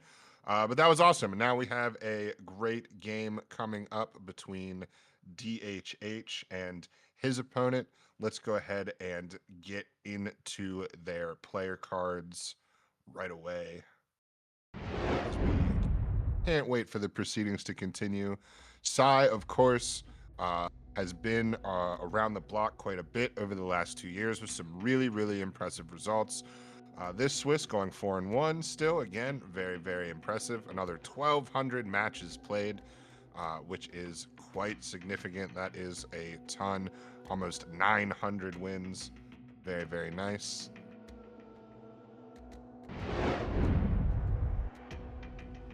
And let's take a look at the deck list. We start with Japan US. Now we have seen this quite a bit with the US as the ally, bringing both the 15th Engineers and the Yorktown as sort of that late game combo that can really slap out some big stuff.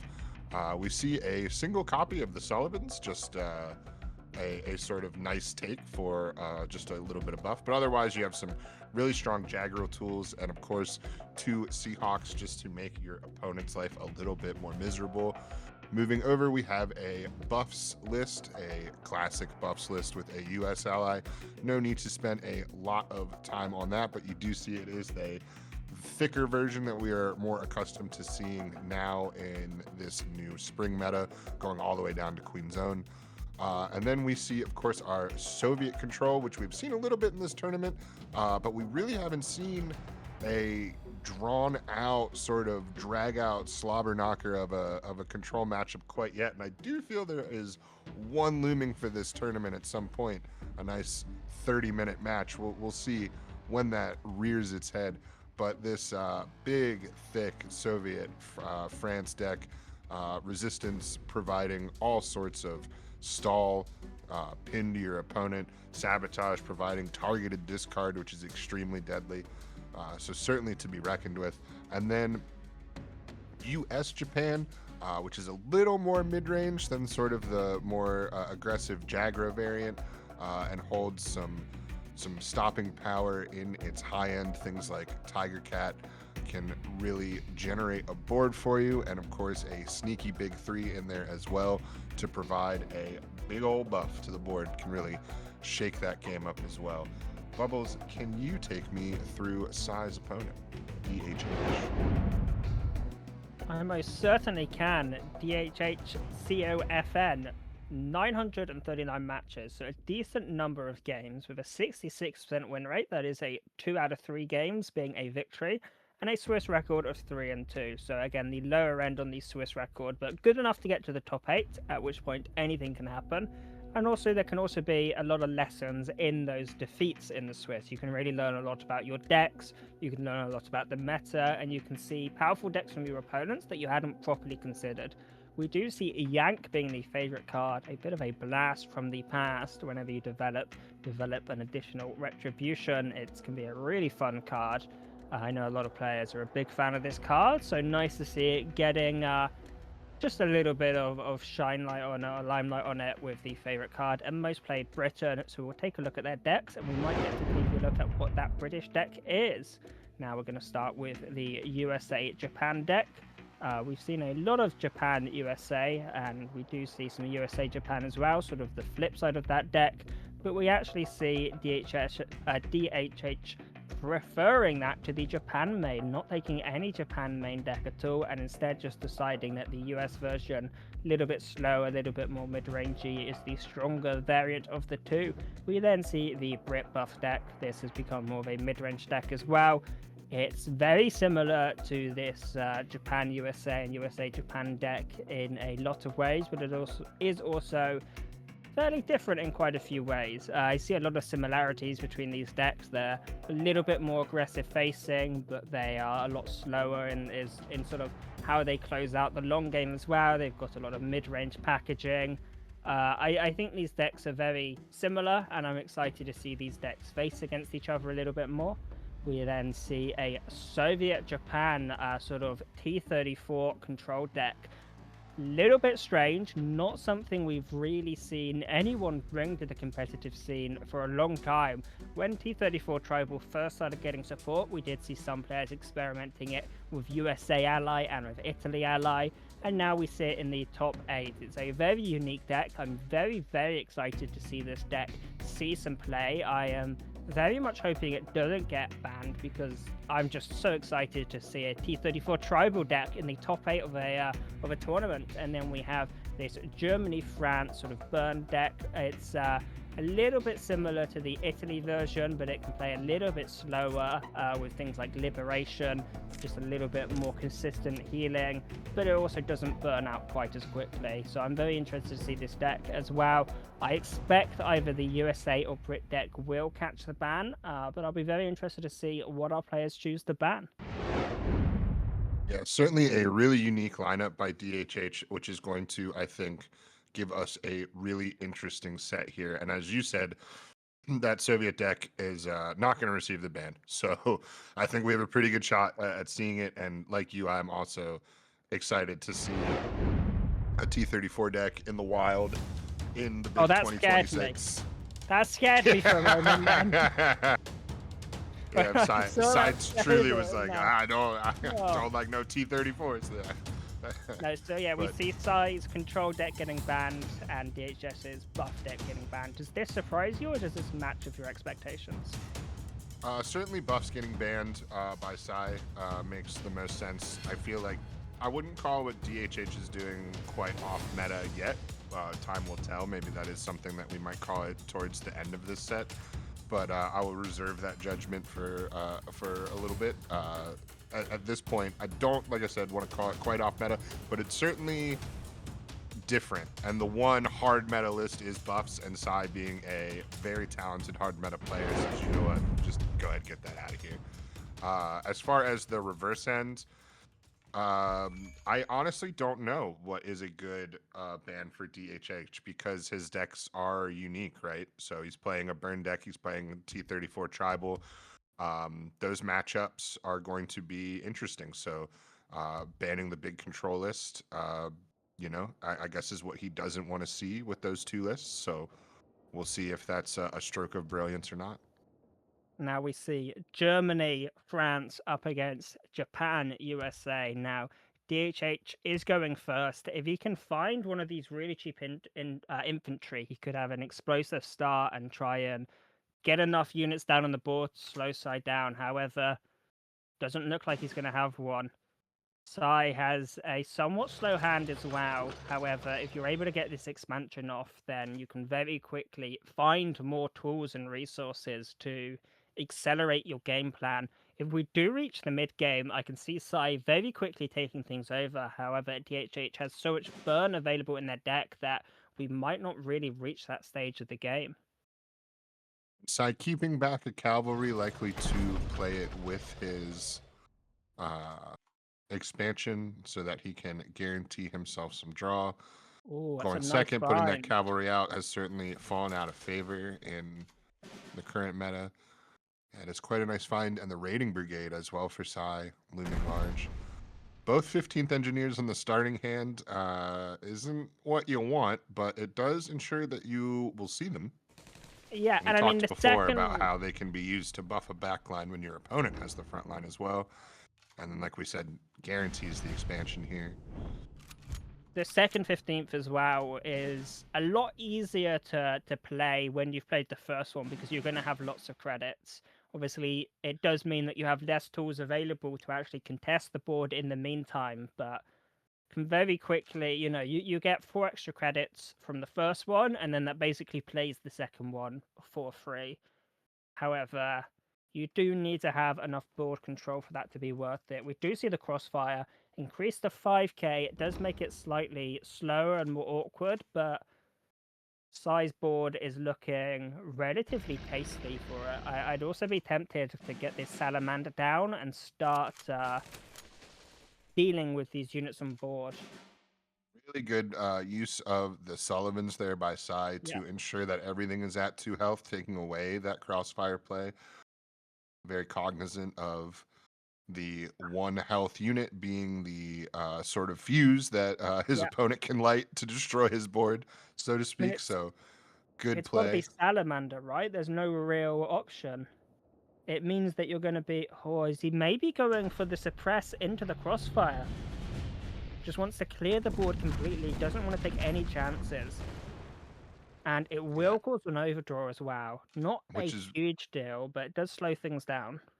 And it is also an overdraw of that extremely pesky 256th infantry that is constantly causing those ping damages, constantly causing that 1-3 roadblock where you have to take it out, but in doing so, you're giving them back that ping damage. So now, do you think DHH was much more interested in clearing the board because of that 5 credit slot available for Sai? If you just trade one of those units, the 15th engineers can come out +2 attack to all these units, as well as 2 extra credits, is a significant swing. So, do you think this is just trying to play around those 15ths? Have they morphed this matchup so much that you are forced to take maybe less value-based routes just to prevent them popping off?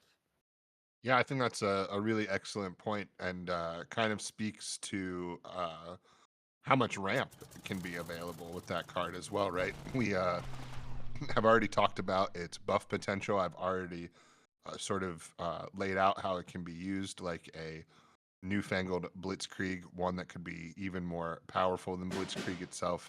But all of those credit slots on the other end of the card are certainly a huge advantage. Now, I don't want to jump the gun, but was that possibly the first fortified position ever used in a tournament in cards? Because I don't think I've ever seen that card actually come out before, and just being used as a 1k pin for now, but is able to push units back from the front line, which is quite good at slowing down these frontline based decks, especially if there's a buffs and you just need to buy time. It can really buy you a little bit of time to look for like a suppression or something, but... Or even with all of these Japan US decks as well, it's an interesting tactic against a front line of Brewsters.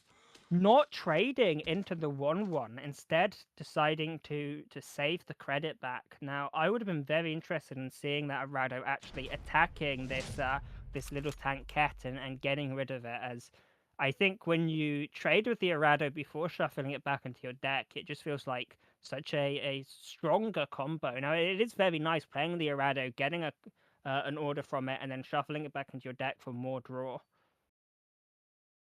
But looks like instead wanted the credit to play the Hipper. And these lightning strikes, when they go down to 0 credit, they become really quite difficult to play around. You are likely going to want to draw cards at some point, but here we go. Absolutely So no much signifier. damage. They're coming with the 0 cost. Yeah. But yeah, this is just going to be too slow for such a huge 15th Engineers play. Suppression is a big find. This can certainly buy a lot of time. Now, you need to be very smart about how you're doing this. I don't think that's the target. As you were able to kill that with your infantry in a very easy trade. So, slightly confused at why that was the suppression target. I mean, that just your dragoons trade into it. It's the unit with no health. And a second fine. 15th in the hand as well for Sai, Yeah. which DHH obviously does not know. Now, finds a this is- second suppression. You do need to clear some of these units, otherwise you are going to die to the second 15th. So I really want to see some of these units traded away. Yeah, really cycling through here. Yeah, He's I only mean, going to get rid of one unit. Oh, no, another Sally. and he's going to go for the buzz bomb. So that will keep you alive by clearing enough units in the front line. Seahawk is a strong find here for Sires. Without a suppression available for DHH, that Seahawk is going to do so much work.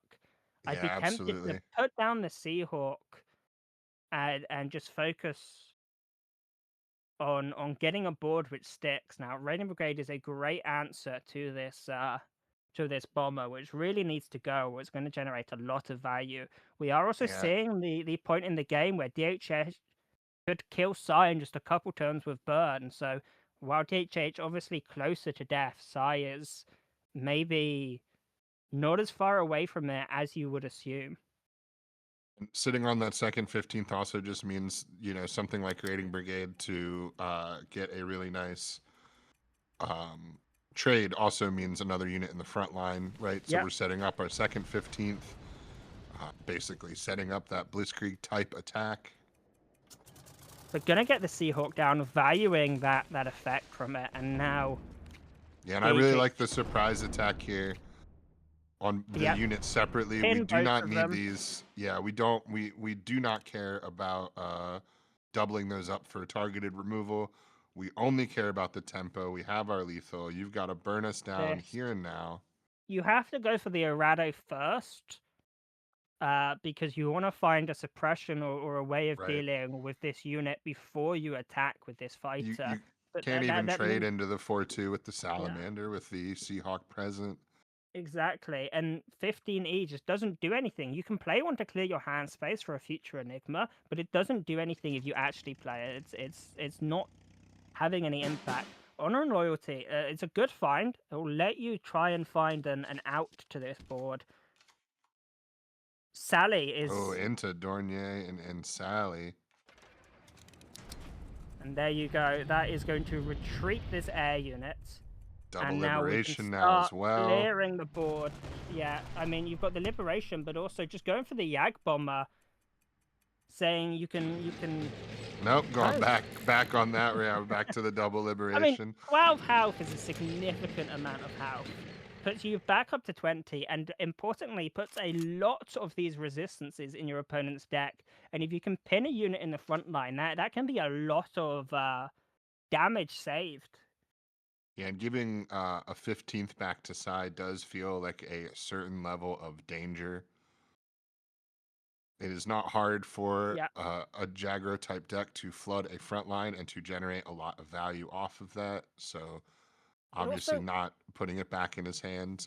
If this lightning strike gets triggered, the game can end very quickly. You can hit for 2 with the salamander. You can hit for 2 with the salamander, trigger some extra credits, and then play your Bismarck. So you can do a huge amount of damage very, very quickly. So we could see if Sai finds an expansion and plays the expansion, you could see the game just end on the spot right yeah, there. 14 out of 15 damage, I believe. Oh, another Seahawk. So that's gonna change all the math. Gonna drag it This- down to maybe only 12 out of 15. It does also mean if you draw this oh no, resistance is your card. It won't have its damage reduced. Since you own the resistance. Now, Buzz Bomb completely checked out by Seahawk as well, mean, so you still use it searching for just those to- answers. you For the use cycle, it to sure. cycle, yeah. You have to at this point. I mean, it's Jaeger is another card nice. cycle. Yeah, it keeps you drawing. Where are you playing it is the question. I mean, you This have to Seahawk target one of is your own units. such a thorn in the side right Yeah. now. And you have to clear the board. As tempting as it would be to like, oh, maybe I just Bismarck or something, you do have to fight back with this board. And I'd like to see the Jaeger cycle draw before we go for the FW. You know, put the Jaeger down, target your Arado maybe, and then Right. trade away your Arado.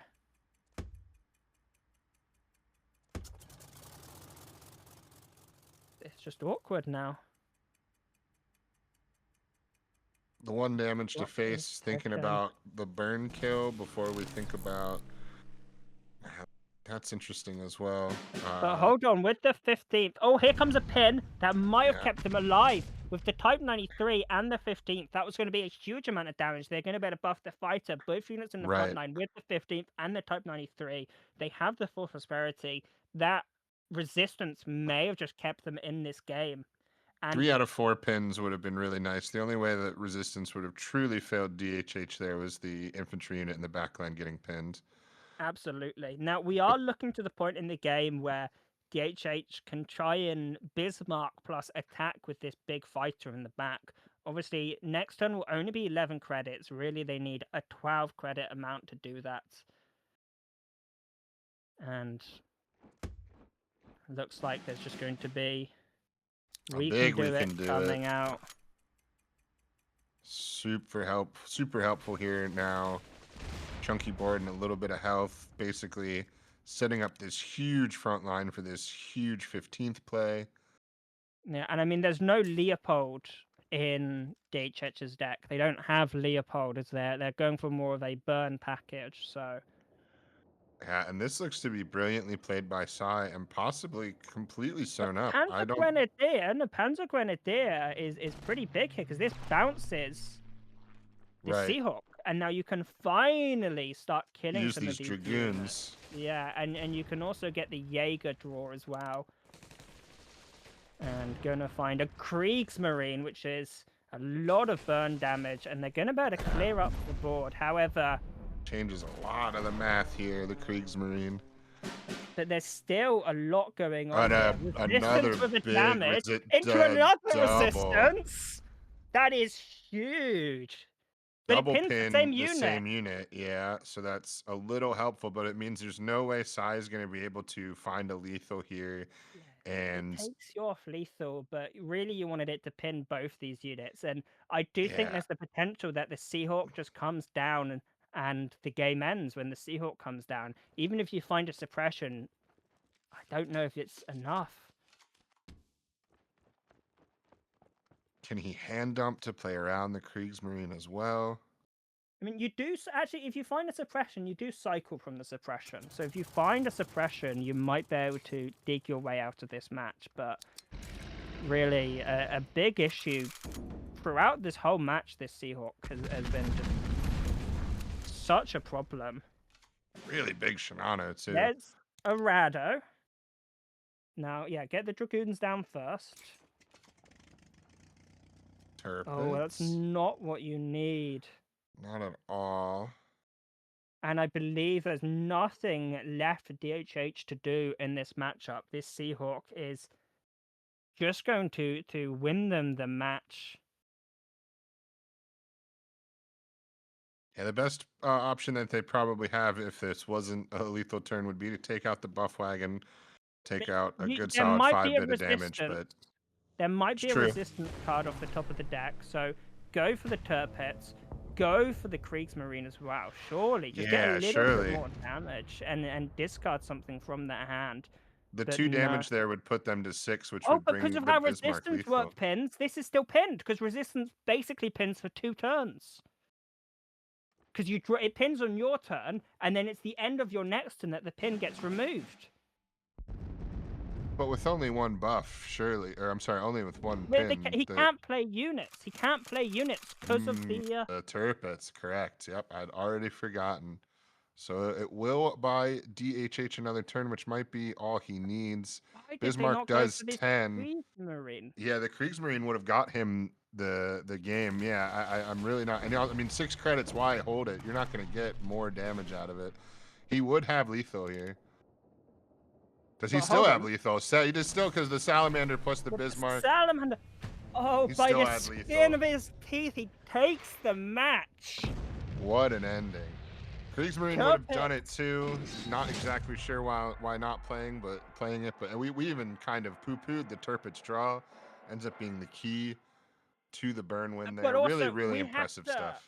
We have to talk about this pin. This pin was game-changing, hitting arguably the most important unit, and because of how resistance pin works, because it pins it on your turn, it effectively pins for multiple turns. That was absolutely game-changing, the pin hitting that unit. It also means there was no way to generate guards.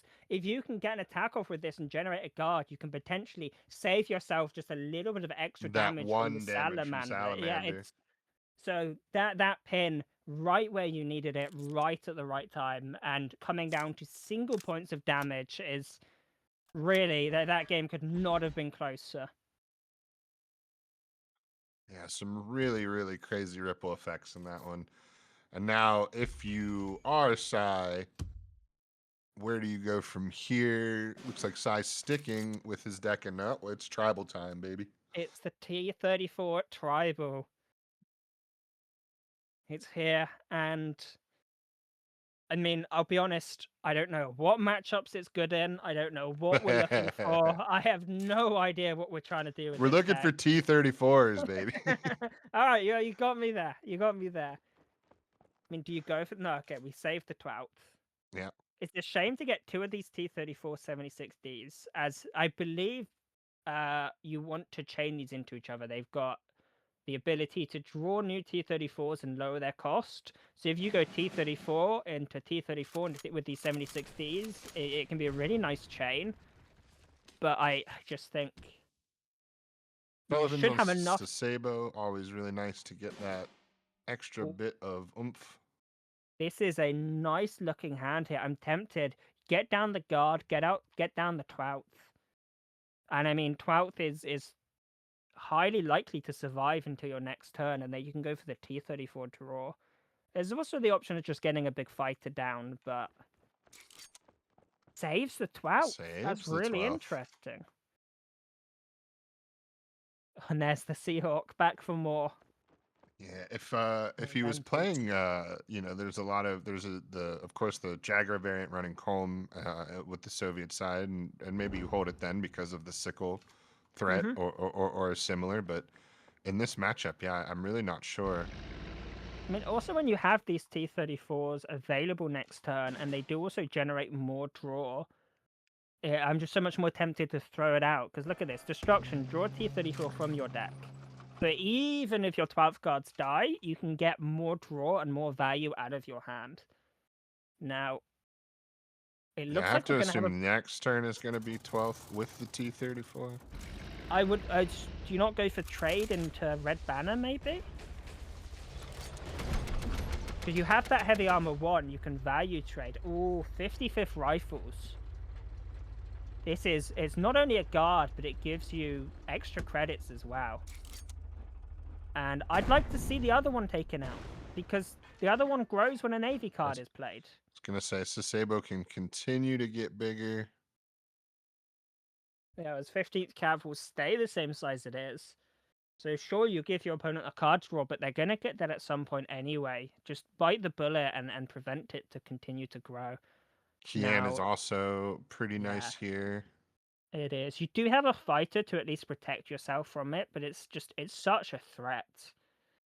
And it's you got to figure Sai targeting that infantry unit. He can't let these credits come to pass. So he's got obviously an easy trade, the 4-2 into the 3-4.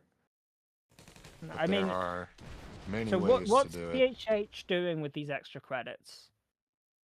Because you're getting some extra credits next turn. Are you just using your blitz tank? What's the real game plan here? Are you putting down a T-34-76 and just going straight into a red banner? Are you going for a 12 guards draw? I'm He's so interested. Certainly behind the ball here. It is a fast start for Jagro once again. But this is a pretty power play. 1 credit to put this down, 2 credits to trigger and activate it. And it will give it blitz as well, so it can get straight to work. Now, the Gatch is a nice find, however, you did not start with a Soviet unit, so maybe you want to save it for another turn when you aren't taking that bond damage.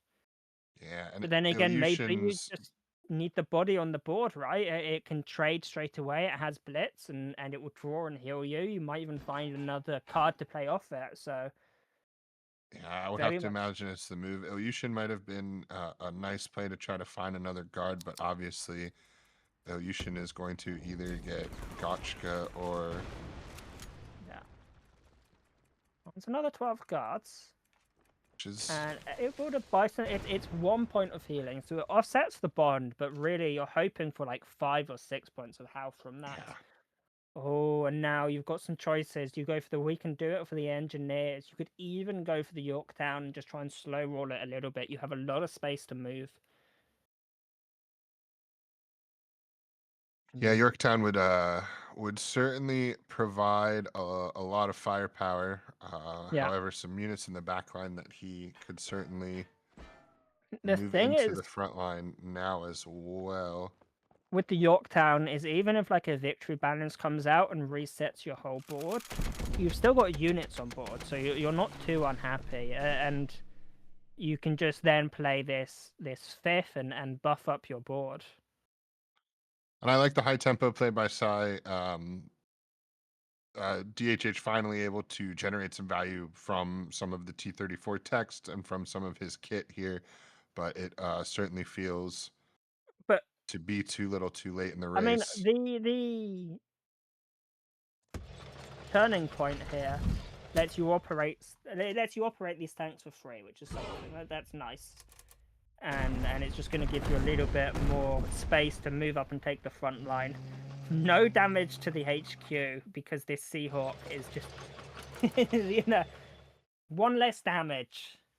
And I believe that's doubled up. And there you go, the Ann is going to come out and close out the game. A sad game for the T-34 deck, but DHH will likely have it available again, and maybe it's more suited against controller, slower and more Something a little control-based slower decks. for certain, yes. We'll see here now, DHH sort of not pressed against the wall, right? Both these players with options, both players 1-1 here in the set. So a lot of choices, not only thinking about your 50-50 option of what you can bring, but the 50-50 of what they're going to bring. And if you're confident in what they're going to bring, are you countering that with your choice? If that is the obvious play, then they know that too. So do you counter the counter?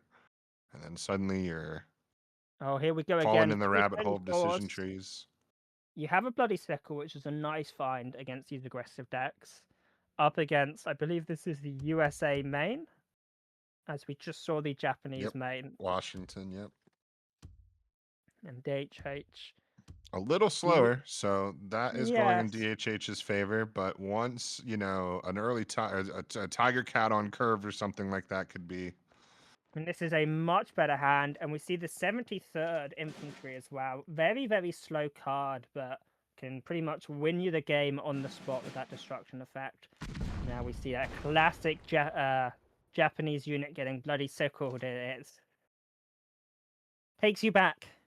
Yeah, it's not the first time, and it certainly won't be the last.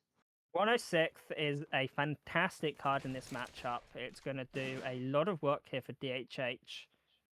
But Sai also having a 106th, and often whoever plays their 106th first has a pretty big advantage as you can move it into the front line. Yeah, moving into the front line ensures that they're not dying on your turn, which ensures that they are basically infinite. Yeah. And it's going to come back again and again until DHH takes the front line. And now a lot of units coming down. Kyoto is a good find. This means you can take this unit out the front line and move up. Surely that's got to be the play. Getting a 1-3 in the front line against these is so powerful. But maybe playing it a little bit Don't let slower. Yushin here. Yeah, we just sort of went over how much of an advantage Sai had of getting his 106 in the front line, not only being able to hold the front line as the roadblock, but being able to make sure that your 106 are the ones being regenerated. So Could I this agree. I would have be really liked to see Kyoto. maybe we're quite concerned about like a USS Sullivan's making the value trade very easily, but I think even in that case you want to see that come out. You don't want to let your opponent put that in the front line instead. Quite a slow hand here for Sai, which is good for DHH. However, it does mean that there will be resistance throughout the mid and late game.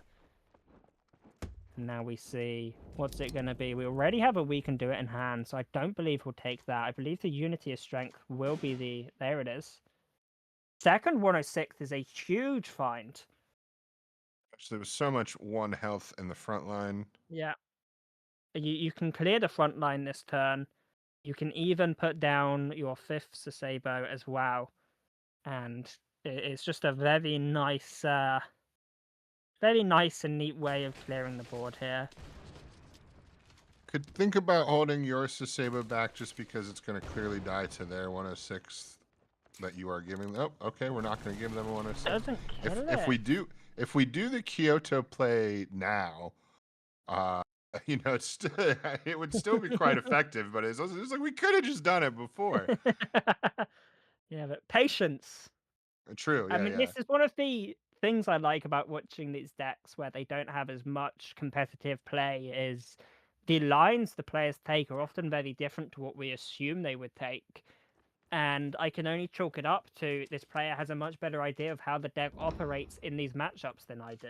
You know, I'm here as a newcomer and the player has been playing this deck a whole bunch, so I really enjoy seeing specialist decks.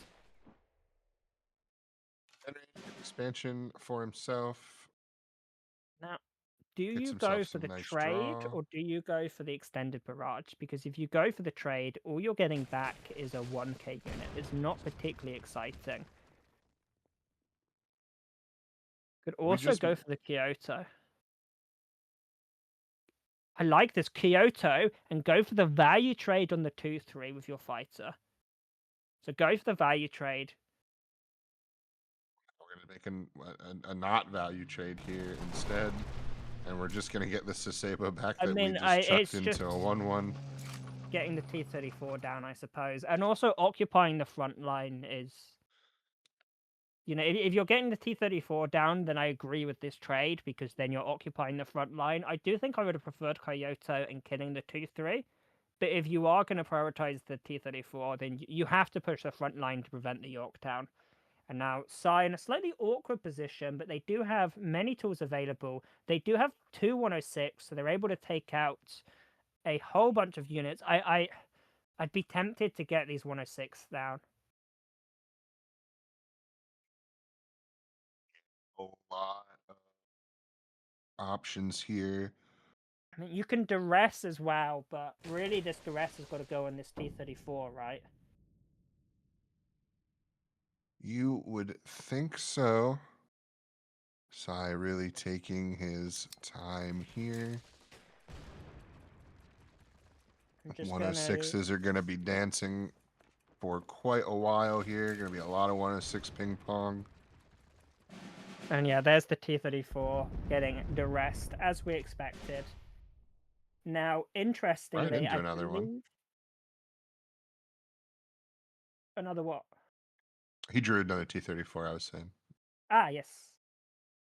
Now, I believe when a suppressed unit dies, I believe the 73rd still can trigger its destruction effect, even though it didn't trigger.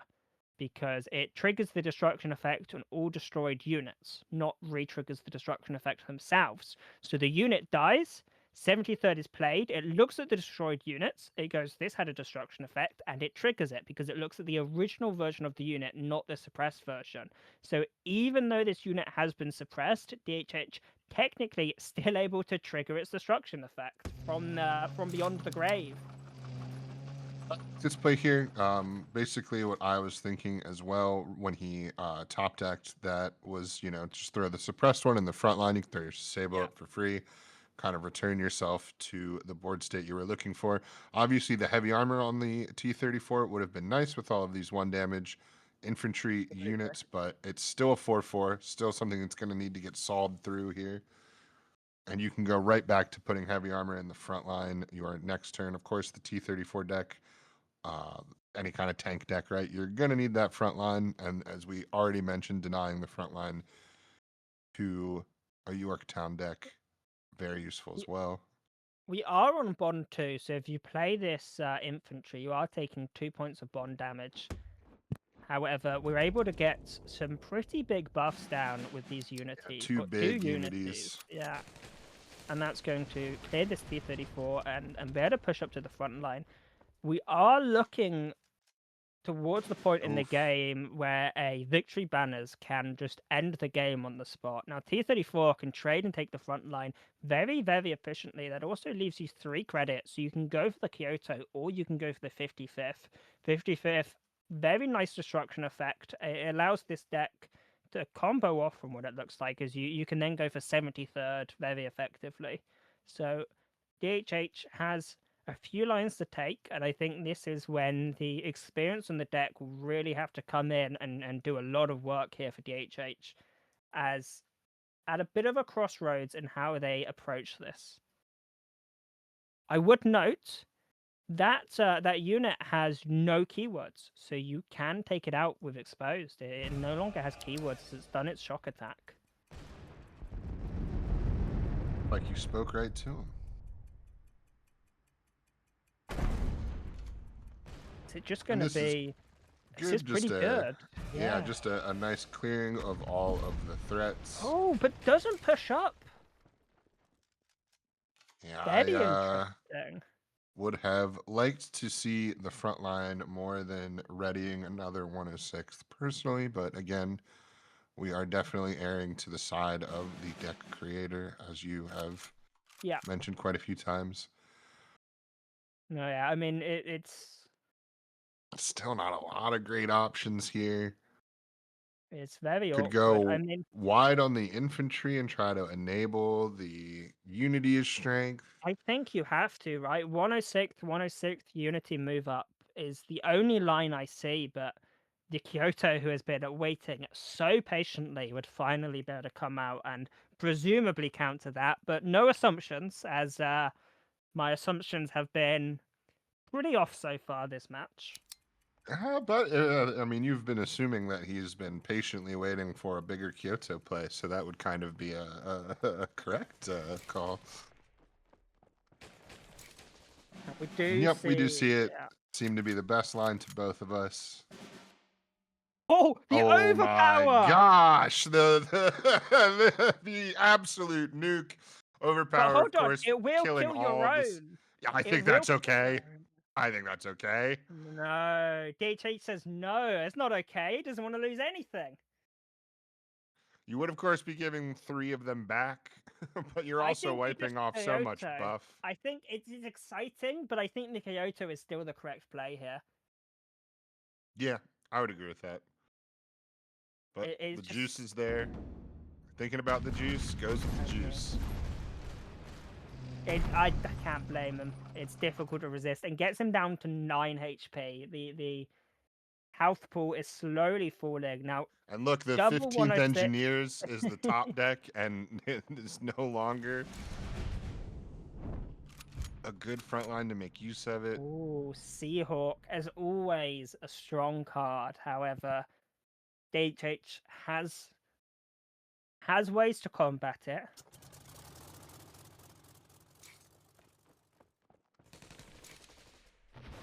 Oh, that is a The strong card to crown jewel of find. the T-34 army.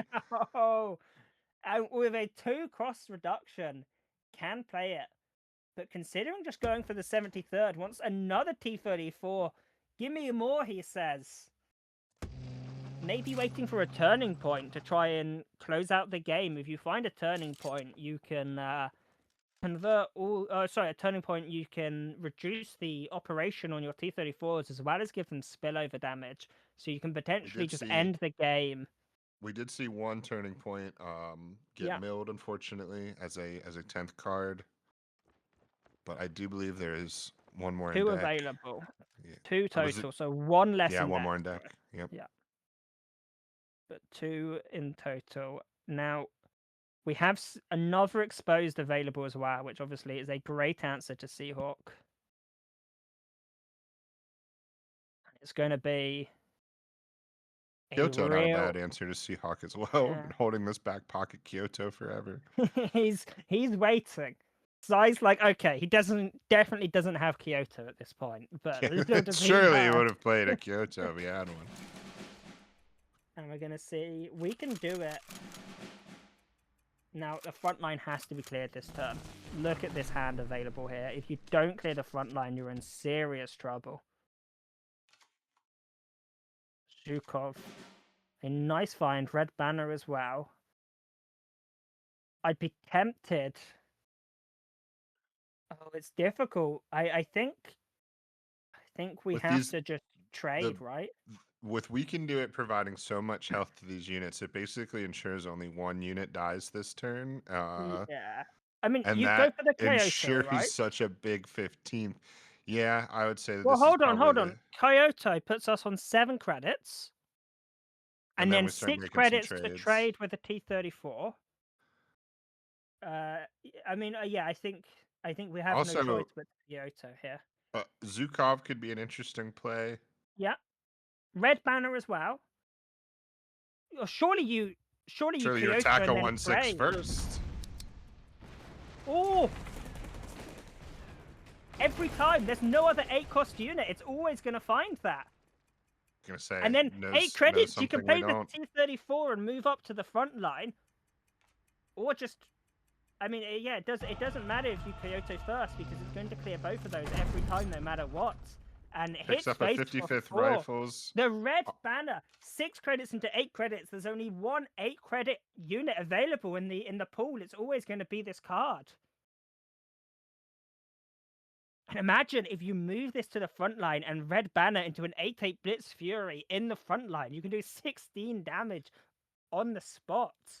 Yeah, you can certainly tell DHH has made this play before. Wait a minute.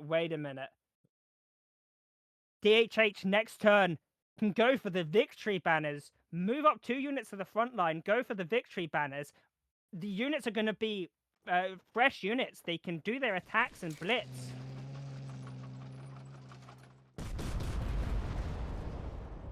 Certainly starting to see some of the undercurrents of how useful DHH's T-34 deck can truly be. Some of the sneakier plays here that really don't make themselves apparent until the situations come to the forefront. Really, really awesome stuff, but it's certainly not over. I mean, are we just victory bannering this 1/1? Or are we, hold on, double trade with this 8/8, trade with the 3/3, victory banner both of them, you get more trades. Just keep going with it. Just keep trading. Oh, there's so many lines, and I genuinely have no idea what the correct route is at this point in the game, but there are so many routes that you can take to close out this, or not to, sorry, to combat this board here. However, Sai is also very close to ending the game.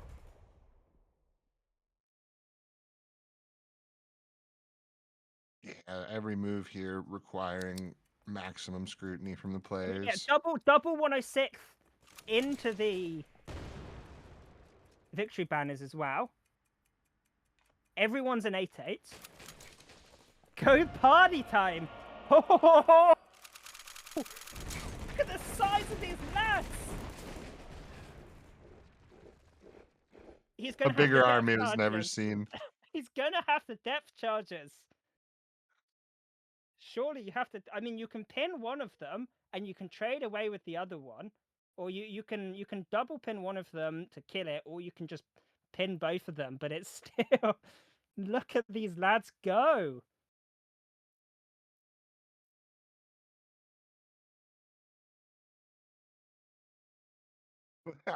I'm flummoxed. I'm honestly at a loss for just trying to track all the lines available to DHH, and then trying to track the massive hole that Sai finds himself in, and what he could possibly do about it. My goodness.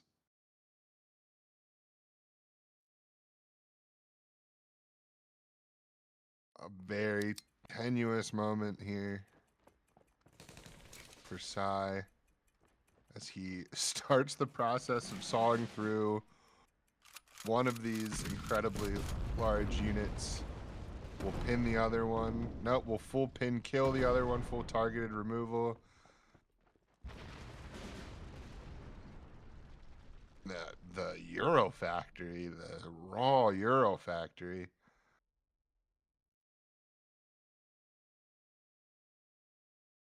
Huge 6-7 in the back line as well. Sai being buoyed by this huge Artie. Hold on, I think Do we see Euros just ends the game. T-34? If you Euros, you get that 9k bomber, and it's going to have 2 bonus attack from the unit. No, I would not just win you the game. I would trust you to be correct, but I don't know that I would see that play and would do exactly what I see here. Put him at 1 health with some huge stuff for the front line, and let's hope that we got it. I mean, even the T-34 in the back line needs to be answered here with only 1 health on the board. You may be completely correct. The available pool of units, I'm certainly not sure. If you go for a Euros, you get Storm Dragon, which has 5 attack, but then it gets 2 bonus attack from the Storm Division that's still on board for exactly lethal, because that Storm Division, all Japanese units, not just ground units. So Storm Dragon would have indeed been a perfect lethal. If we would have seen that, then we truly would have known that DHH is very in tune with the available card pools for how his banners and Euro factories should work. But you can still do it next turn. It's not going anywhere. So long as depth charges doesn't come out, then the option is still available. I mean, depth charges has to come out. Sai doing incredible work here to survive. He is fighting for it.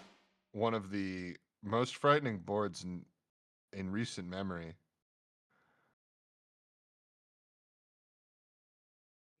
I will be heartbroken if DHH loses this after having the Storm Dragon lethal.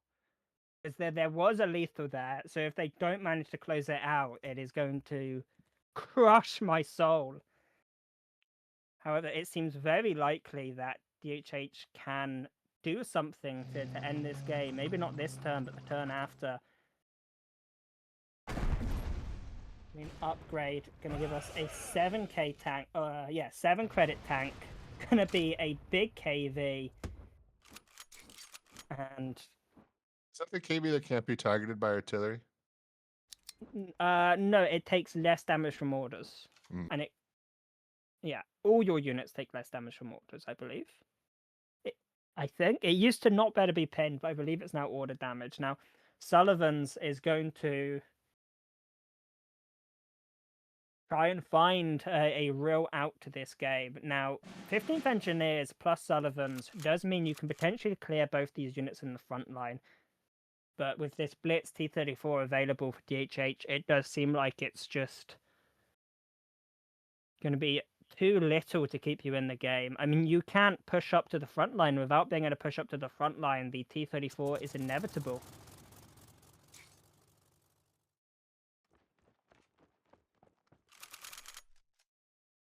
Grabs himself some quick buffs. As you said, he's going to be able to... Hold on. He played the Seahawk. He played the Seahawk. It didn't die. But it was game anyway. Would not have, would not have mattered. A wild ending. What an insane match. that Soviet deck has been showing us some things that we have just not seen before. It has Yeah, been you're gonna see that on ladder for sure when you're. And then over the weekend, as you maybe play some matches yourself, as you get some games in, expect to see that bad boy. what I can't help but ask myself is, with the introduction of this classic tournament on Saturdays, what can you do with this deck if you take it to classic? We throw some reserve cards in there, but now we see DHH down to just their US deck, while Sai has the option of Brit and USA available. DHH only needs one more match to take it, while Sai needs 2 to advance. And what do you think matches up into the US better here? Probably the Brit deck, I would assume. It's very difficult, but you do have to win on both decks. So there is something about momentum and trying to get your mindset together, but also... Or their mindset untogether, Yeah. right? The tilt factor is also... Absolutely. We're going to see the US mirror. Yes, and actually the mirror this time. Both players having a Japan ally. Yes. Yeah, not a buff spec in sight. Just cards players living in the moment, not a buff deck in sight. So, Sai going first is certainly going to be a big deal if he can find an early Yorktown, an early piece of momentum that he can get off first. We do see, the board could be his. DHH has 3 106, an Overpower, which is a great counter to Yorktown, as well as a Seahawk. Some great options available. Duress, obviously, a good answer to Seahawk, but altogether, DHH has some really good tools available for them. Yeah, now, even just the direct hit here, which is most likely in the deck to counter buffs, is a really nice, really nice tool against a buffed cavalry unit or a buffed tank hit. I mean, no questions asked. I'd be more interested in actually taking out the cavalry here because of those unity of strengths. Typically, taking out the tank would be preferable. It's a tank, it's a stronger unit type, but unity of strength does count infantry type, so certainly unlikely to be a game changer, but every little detail can matter at this bracket. Yeah. We've seen some little details matter quite a bit so far. No, we have seen some exact lethals as well with damage, and now we see Sai has to figure out how best to utilize this turn for. I do believe just going for the develop is going to be the best option. What are you taking here? The we can do it. We've seen a lot of unities, but instead saying I need the we can do it in this matchup, as board presence is going to be really important, and maybe a little bit concerned about a duress if you go super big on a single unit. Going second, but getting your 106 into the front line is a huge turn for DHH. That is a much bigger tempo swing than it appears to be. Now, not the worst turn available here for Sai. You can get down a Calliope or 2 106 and trade with the front line. I'd be tempted to double 106, target this Calliope with some of your 106, but doesn't quite go for it. Tries to be a little bit cheeky with the odds and rolls the dice, but really was unlikely to... Stars and Stripes that I was not aware was an interesting call. It is, but is it the turn for it? Because you can already do some big things. Yeah, you can already kill this Calliope. Seahawk is also really, really nice here. Yeah, absolutely. We'll take our Calliope kill, and I think that this is better. But just the fact that we are now sitting on this Stars and Stripes, as Sai has no choice but to really load his backline. That is the exact kind of devastation tempo play that you need going second to kind of overcome the hurdle of them always getting that first top credited move. Roll the dice once more. Doesn't get it, but gets it enough that, you can clean it up. But now, the Stars and Stripes is looking tasty. And not quite as tasty though. No, not quite as tasty, but I'd still be very tempted by it. You know, go for the stars and stripes and just play it cool. You could also just go triple 106, shoot the Calliope, just death by 1,000 cuts and take it out that way. It's a tempting choice. I'm just Yeah, concerned I by honestly the wouldn't mind that play the play either. the 15th engineers and the We Can Do It though are both quite scary. However, they're going to be quite scary no matter what, as realistically, you can expect 2 units in the front line. You don't really want to be trading your Seahawk like this.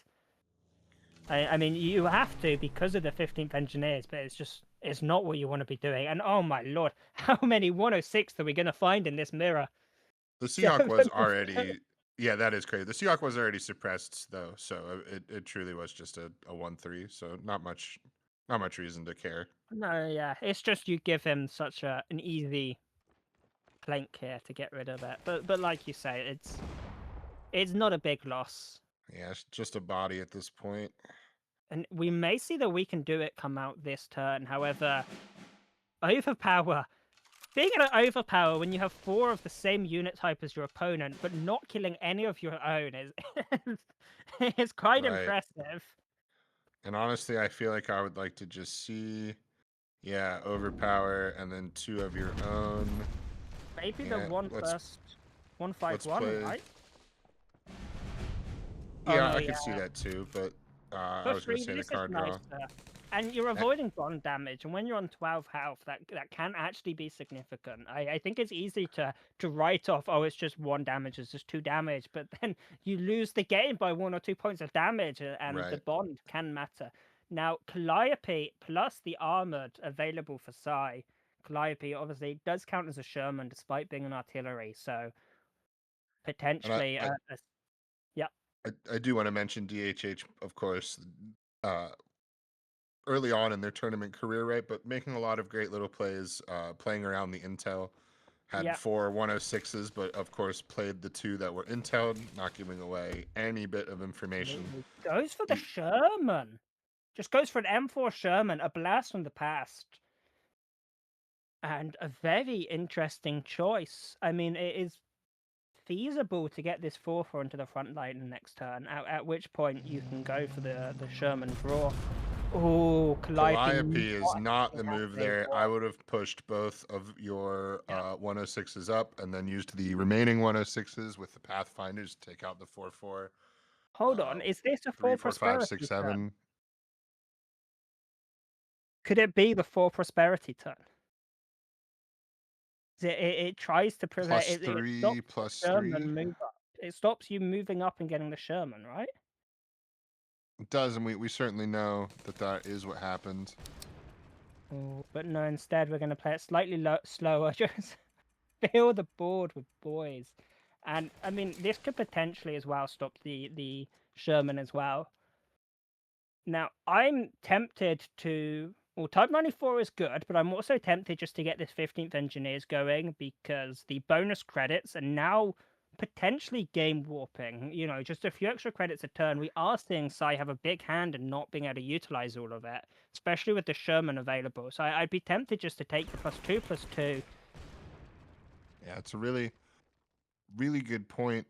It's not a play that I would make, but hearing you analyze it does lead me to think that it is the correct play.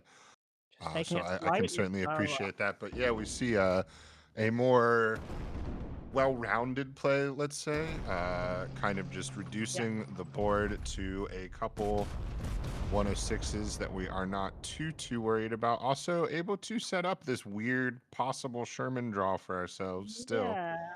I mean, the Pathfinders is very good here.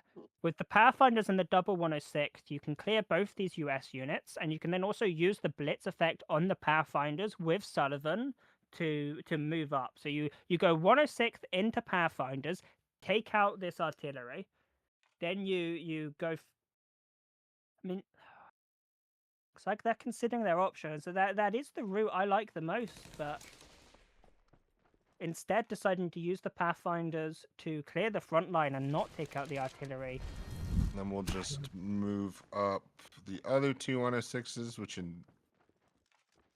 means that, yeah, now here's the expansion. Expansion, yeah.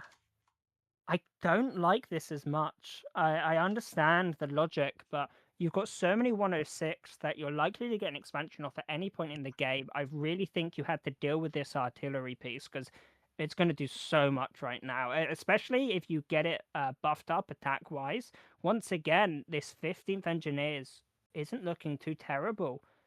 And to your point, right, if you're going to make the Pathfinders play, even if they don't have any way to buff, they're just going to artillery the Pathfinders. Exactly, it's just going to die So anyway.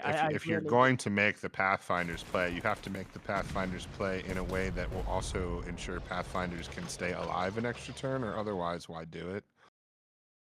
And it looks like gonna go a different route, not gonna take it out with the artillery, going to play this a little bit slower. Which is fine. And maybe It that's is, to DHH's credit as well. He knows that there's so many but 106s hold that on, you can't keep Pathfinder alive. this is potentially, if DHH can occupy the front line here, which they can, 77th can take out this unit in the front line very effectively, then they can push up a lot of units into the front line. They have 3 106 available, so they can 106 this Calliope down from 3 to 0. There is quite a few options here for DHH. His own 15th. Yeah, interesting. I mean, I don't hate it, but I am concerned at how long it's taking us to deal with this Calliope. The value that's being generated here is just getting bigger and bigger and bigger. You know, you could Sullivan's up this shock unit, get a value trade. However, DHH still occupying a large amount of the board. Oh, sort of big seems like three. Yeah, big 3. Direct hit just sort of seemed like a user credit. I don't really know how much utility you really give. It's giving him back another 106. Surely goes 15th Engineers into the big 3, and then it's +2/+2 to all units. You've got a 4/4 artillery, and these a 6/4 artillery, and all of these guys as well. They're going to get a bunch of bonus attack damage. They're going to be at 5 attack. I feel like we're greeding too much on these 15th Engineers. I feel like we just need to cash in. I don't like the idea of super buffing a Calliope compared to being a little bit more even with these buffs, because it just means if like a duress comes out or something, we lose so much more. And to your point, DHH drew his 15th way later, like 3 or 4 turns later. So that credit gap could have driven an entirely different economy in this game. That could have had some wildly far-reaching effects. But like you said, this was a really nice play here. Ooh, both 15th Engineers. Surely you have to play one of them. You play a 15th Engineers, then you can trade away your 2/2 into one of these, and then you can trade with your 3/4, and you don't lose the destruction effect as well on your unit. I think this is very much the play, and this has been such a war of attrition. However, it does look like the Sherman is going to be able to activate next turn. You do have to move your artillery to the front line, but I think you have to do that. Activating the Sherman is potentially what make or breaks this game for you. Yeah, a free double draw this late with all these credits and not necessarily much to spend it on. Oh, Seahawk could have some say in this matter as well. That's gonna make these 106s not really worth it. Yes, that is a pretty big game changer. Now, Sai has to figure out what's the best way to do this. You could go for the Sherman draw, but also you could just use the Calliope to clear the front line, push these units up, and try and occupy the front line and be a little bit slower. Which would also get Seahawk down, right?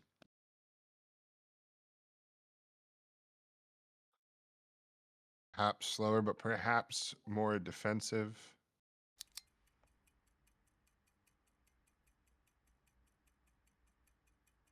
I think this is going to be one of the most important turns. This is going to be what decides the outcome of this match. And this is a lot on the board here with a Seahawk as well. You are able to half-track that Seahawk, so that will likely be a prime target, but it's a little bit awkward to do so. If you trade away your 5-2 to clear board space, it generates a new unit as it dies. We also actually have the P-51, so maybe we don't even half-track it. Maybe we just go for the P-51. Yeah, And I would this- have to assume so. Musty's not really going to do anything else besides that. No, It's kind of I would why it's in agree. this dance. We Yeah. could even trade away one of our units, half-track this 4-4 in the front line back to hand, get rid of the bonus stats on it. But you'd have to do that before the Mustang comes out. I'd be really tempted by this. No, instead just going to go for the Mustang. Respectable. And now... Doesn't take, we can do it. Takes the front line instead. Yeah. Which I think is smart. Double 106 is going to kill your engineers. The only problem here is this 7.5 artillery that is, we still got the biggest gun on the damn map. But here's the thing. Now, Cy really doesn't have the time to be able to afford to move up and to use the Sherman draw. He's got to shoot that thing. Yeah, it's... I mean, you do Cannon's got to go off, baby. But maybe you have to go for the Sherman draw. Maybe you don't have any choice. Because what happens if you shoot this? You just slowly lose. Yeah, he has to make the Musty trade anyway, so perhaps you're right. No, just deciding... I mean, presumably not taking that route. Otherwise, we would have seen the ping come somewhere else. And maybe saying, okay, you have to deal with the 7.5 artillery. Maybe just hoping the Calliope is enough to win the game. I'm not quite sure what that ping damage, because at some point 7, 8, 9, 10, you only had to shoot Calliope once and then find a single extra 106, right? You were sitting on 3, and if all those pings went face, you literally had 10 out of 11 damage on this turn. Now, and he can't kill a 106, or he gives you the ping to kill him. So DHH able to turn the game to their advantage now. We're going to see, presumably, this guard move up as well. We can see we can do it plus a 15th engineers. Obviously, go for the engineers first to get the bonus stats from the we can do it on it. But this has been... Now it is swung back around, DHH putting on the pressure. There is still a 7.5 artillery. And you still don't have an answer to this, but you also have just a huge board. So all you need is one unit to stick, and you can get rid of that. Surging power is... If you can clear this artillery, surging power is potentially a very strong card. But right now, you need to deal with this board, so it's not what you need yet. We also see these infantry regiment could potentially be really powerful. A we can do it could be very good, as well as a DFA that could potentially be very powerful with all these high stat units. Just obviously DFA hitting a 106, generally not ideal, but when they've got 4 they're attacks, all 4/6, yeah. Yeah. Cy a little back-footed now, I think, because of how that last turn went. I do think that there were maybe some better options for them, but it's not impossible to recover. We finally see the 106 number go down from 7 to 6. One of them has finally been traded away throughout this entire game, and gonna go for the we can do it. And earlier I described a line that would have taken, you know, DHS down to 1. I'm sorry? The Calliope can die with 41st, right? With the unity of strength. Yeah. Yes, I believe so. Which would hand the game to that has to end DHH. the game. It's basically the lifeline. That giant gun is the lifeline. The only thing keeping him alive. And the 4-1 is a perfect unit as well. Yeah, it looks like he sees it. He goes to 4 infantry units, grabs the unity. And just says... Gonna make an 8-4. And the beast is gone. And that has to change, that has to change everything for DHH's position. You're in such a strong position now. I mean, Yeah, like I've already mentioned, I do believe that there might have been some outs if Sai would have been a little more face aggressive. yeah. Or But maybe if they tried to get this Sherman draw, they developed it. They got this Sherman so long ago, and they just had no opportunities to use it.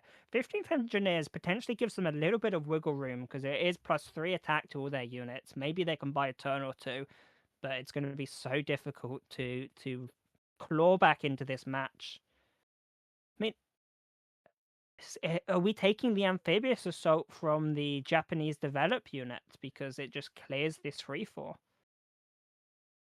honestly, it might be the best option we have into 15th Engineers. After 15th Engineers, and then obviously the amphibious assault. Don't take your buff down. Yeah.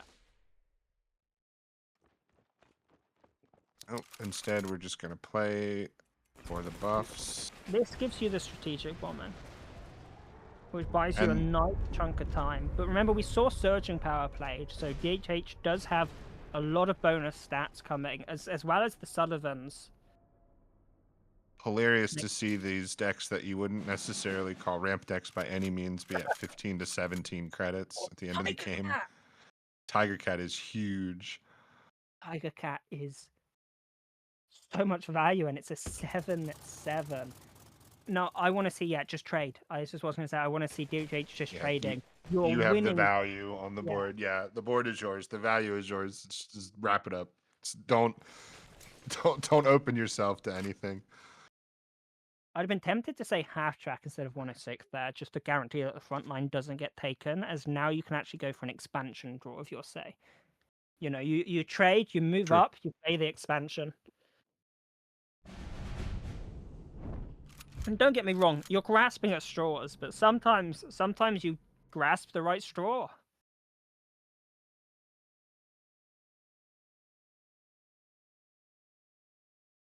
Yeah, surely we're not getting distracted by we can do it. I mean, we have 16 credits. We get a little bit distracted. I feel like I'd rather have it at the end of the turn, but Yeah, I think I'd rather lose one of my 106 than have it at the end. I absolutely agree. Because what if I find something I desperately need these credits for? we're US moving. race We're schmoving. We're We alive and we're are. schmoving. There's still a 7/7 fighter that's generating a 3/3 bomber every turn. But we are moving. I'll give you that. Now, we have to develop this up. If Sai can hope for nukes, could certainly turn the game around, but I don't know that there's enough time. Half track, surely. Surely the half track comes out here. Oh, KI 61, not a bad draw. As you said, that 6/6 is very slow, and now we just dump some face damage. I would He started nukes, so like there's now a time frame on on the game. maybe he goes for the high altitude bombing just to hope get a lucky hit and clear one of these units. That one of these big threats, the 7/7. Would be very, very interesting, but for DHH, you have to know that like he teched up research. So like, yeah, thank you. Please get at least the 7 damage in here. Oh yeah, I'd be tempted to do that. You could even potentially go for a super fortress, but I think it's too little. You could even go for the penicillin just to try and buy time. I don't think nukes are going to get you out of this. So Yeah, Are not we with the going- KI draw. No. That obviously the big blitz 6. So the question is, are we going penicillin or are we going the bombers just to try and clear one of these high value targets? I mean, we can get it down to a 50-50. However, we are still on 8 health, and Nah, penicillin is probably the move, but yeah, all of this feels like unfortunately where is delaying this the going? inevitable. It looks like he's going to go penicillin because he's not trading. Yeah, going to go for the penicillin. And I mean, these decks are starting to run out as well. We're starting to run out of cards to kill each other with. Plus 6 HP to everything and draws a bunch of cards. And then, I mean, doesn't even keep you alive. With the bomber and the fighters, it doesn't even keep you alive. And that is going to be DHH this huge in front line. And hey, just three more on your back line just in case. DHH wrapping up an incredible set, a huge upset with some off-meta looks. Really fun set here to take us into the second half of our day. Really, really great stuff. That was awesome. That was truly, I mean, those decks, the most mirror you could have hoped for. You know, just two decks brutally slugging it out. So many resources, so many turns. We had like So many 17 credits. 106s. Yeah, so many 106s. That was truly an insane game. And well thought from both players. The mental fatigue I got watching that, they must have been so exhausted from thinking about all those lines, thinking about all the plays. I got tired. Yeah. It calmed It me was- down. And I do feel a little. I hate to bring it up. I don't want to feel like I'm bad mouthing Sai. Sai's obviously had an incredible last 2 years. Really great tournament presence. Really great plays. But yeah, it does feel like there was a slight out. He had a chance at at a very aggressive play and using those 106s that just keep continuing to come back as ping after ping, paper cut after paper cut on the HQ. Could have maybe even wrapped it up with that strat bomb that he drew maybe 2 or 3 turns later. But that is not how it'll go. And we will see DHH tomorrow, which means we might see some more T34. Yeah, fingers crossed. But I mean, you don't always know that the game is going to last another 20 turns. So it's So very let's take it difficult. to our bracket here and get ready for our last matchup for today, which will be 259 versus AKG. And I believe Birdo Burrito is ready to take us through that. Let's hear it. I'm always ready. So, first, we will be bringing up the player card. Oh, no, first it's to Bubbles and I. Hello, Bubbles. Oh, I'm going to be you joining are you for this one. I hope that's okay. You know, I it's acceptable. I'm going to be joining you for this one. Right. I will run through our first player card here with 259. 1,500 matches played. A lot of players near that number of matches, it seems, this month. With the favorite card being the War Machine. Certainly a classic. 4-1 in the Swiss, with the most played deck on ladder being Japan. If we take a look at the deck lists here for 259, we start out with a Britain-US buffs list, which we have, of course, seen a lot of in this tournament, but also some variation within the lists here. Next up, we have a Fast Heinz, Lotusfard, German, Finland. Very aggressive, very fun. Lots of pieces that, when they come together right, can pack a devastating punch, particularly now with Front and Homeland. Next up, we have a Japan-Germany Jagro. Pretty classic stuff here, fairly similar to some of the other lists we have seen so far today. And finally, a US-Japan sort of mid-range list, running a lot of good early options, like the Direct Hit, the Four Freedoms, even War Machine, curving out into the top end with things like the Tiger Cat strategic bombing, that can be very powerful, especially if you're getting them a turn or early with the War Machine. Although only 2 copies of the War Machine in the list, we will have to see how that plays out for him. Awesome, a very interesting lineup. And then we'll take a look at their opponent. AKGZ, 1,186 matches with a solid 68% win rate, a Swiss record of 4-1, so on the higher end, not quite able to get that perfect 5-0. Most played USA and the King's African Rifles as a favourite card, which has been pretty popular, especially in combination with cards like Valentine or the RAF Mustang. But let's take a look at their lists, and we might even see what that USA most played deck is. And we're going to start with a Japan USA deck. This has been very popular today. It plays a bit more like a mid-range deck, but it is still quite aggressive. We have things like 15th Cavalry in there, and the Type 94 and Type 93. So able to be very aggressive, but also able to go the long game with cards like the 15th Engineers and the KI-61, as well as the Yorktown. We then see a Brit buff deck. This is a classic deck. Most players will be familiar with it. We do see it being slightly slower than its old aggro variant, again being more of a mid-range deck these days. But overall, just a very solid and well-known deck. We then see the USA Japan, the flip side of this Japan USA. It's a very similar deck, slightly slower, and like Birdo said, cards like Tiger Cat can be very powerful, especially if you're able to get them out a little bit earlier with like that One of War machine. It can be very scary. We do also see things like the Marauder with the 60-second armored infantry in here, which can make some very, very big Calliopes, which can be a lot of fun to see. So overall, these first three decks, very solid, very much a mid-range package, and all three decks are somewhat similar in how they operate. And then the last deck we have is a Jerfin Heinz deck. This used to be one of the most popular decks in the sort of ladder and competitive scene a while ago.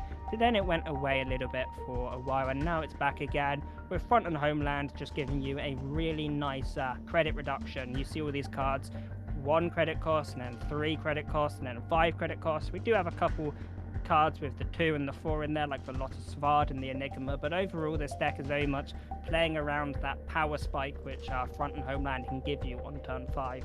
So a very solid lineup, quite difficult to ban against this lineup, but Birdo, if you're looking at this, is there something which stands out to you to ban?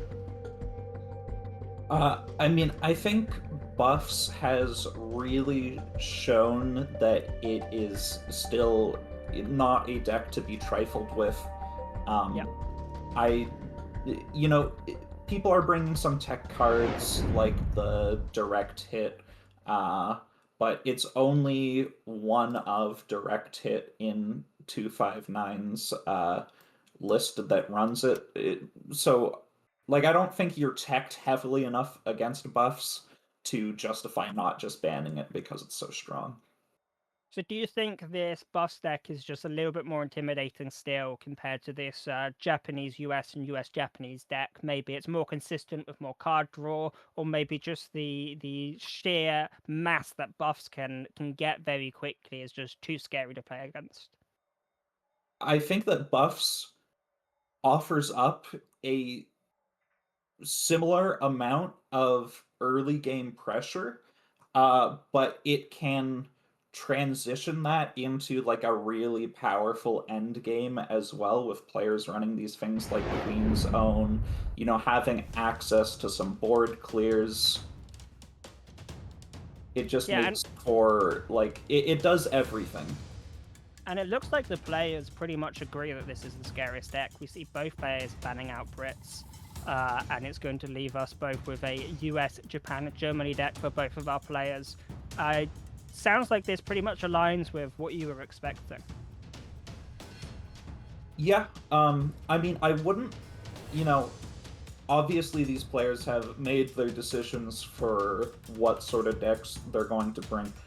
I wouldn't have hated, if you make a lineup that targets buffs and hates on that deck specifically, but it seems like these players have mostly gone for the idea that unless something comes up that maybe you weren't ready for, I'm probably going to ban the buffs list and just be stronger into everything else. Yeah, that makes sense. And then looking at these Japan USA and USA Japan decks, Do you think there's a notable difference in the power level of Japan main versus US main, or do you think it's roughly about the same? I mean, I typically think that US doesn't have as powerful of elites for an aggro deck. Where, Japan, you have the Key An, you have Desperate Measures, and these cards can make big swings during these games. And I think US just doesn't have that to the same degree. But, having US as the main, sometimes that means you might be more interested in running M4 Shermans, or you can do the Calliopes with the package to buff them up. These things that you can't really make work very effectively when you only have access to the 12 US slots. Yeah. And it looks like we're going to see Germany against USA. This is a Germany Finn deck, I believe, against a USA Japanese deck. We see a relatively slow hand here for AK. Does have a couple tanks, but doesn't have too much acceleration to do with them. They're just going to be 1-3 units. While 259 having almost the perfect hand, right? I mean, it's a little bit awkward because you can get value traded quite effectively with these 1-1s, but overall, this looks like a solid hand. It's pretty good. It doesn't put on a lot of pressure early, but again, being the US main rather than the Japan main, I don't think, you're typically able to put on a lot of pressure early. Oh no. Oh no. Let's think about things. Okay. We're playing around the overpower. Which is going to save AK from a total disaster. I mean, overpower is still a strong card here, but you can definitely weigh. It's just being able to clear these units even when they've been buffed up with their defense by the Lotus Fard is it feels very neat. If you're 259 here, I see a lot of options available for how you play these next few turns. What do you think is going to be the cards to look out for, and what do you think 259 should be less focusing on? Well, the first thing that comes into my mind is I don't want my opponent to just move up and play Fast Hinds. So, with 3 units. So, you have the option to play this overpower, get the value on the 2 units, but then it's a little awkward. You have this, I was going to say what's going to be a 3-2 trading into your 1-3, and it's a 5-2 because of front and home lane, doesn't really matter. Oh yeah, I guess pushing it up is actually really smart, because if you know your opponent has to play front and homeland on turn 4, it's not actually an issue, this tank trading in, because, if your opponent skips front and homeland to do that, you're happy. And it's also a 106, so even when it gets value traded, you're like, okay, well, at least I can get that deployment effect again. Yes, that's also true. Although I do think it is of particular importance in this matchup to wrestle control of the front line. Yeah. Because of things like Fast Hinds, which AKGZ just found. There's the risk, right, as well, with Enigma into Lotus Vard with a bunch of tanks and Fast Hinds. You just lose in 1 turn. Yeah, this deck, with the addition of front and homeland, it can do such absurd things sometimes. Now we're going to see 259 playing around that potential by clogging the front line with a million Brewsters. They are a whole bunch of 2-2s, which is not impossible for AK to trade into, but it does it's a huge wall of units. It seems every time he goes to play the Panzer II, something else comes up that he's considering instead. How are you looking to break through this if you're AK? Are you just going to slowly whittle them away, or are you going to go for a big combo turn? What's your approach to seeing this huge wall of units? Well, first thing I'm gonna do is pray that my opponent doesn't have strategic bombing. That's the first step. You know, can't do anything before that. And then you You have the just sort double of, 15. oh no. Oh, this is a Eve, huge amount of unit stats. Look at all this yeah, damage in the front line.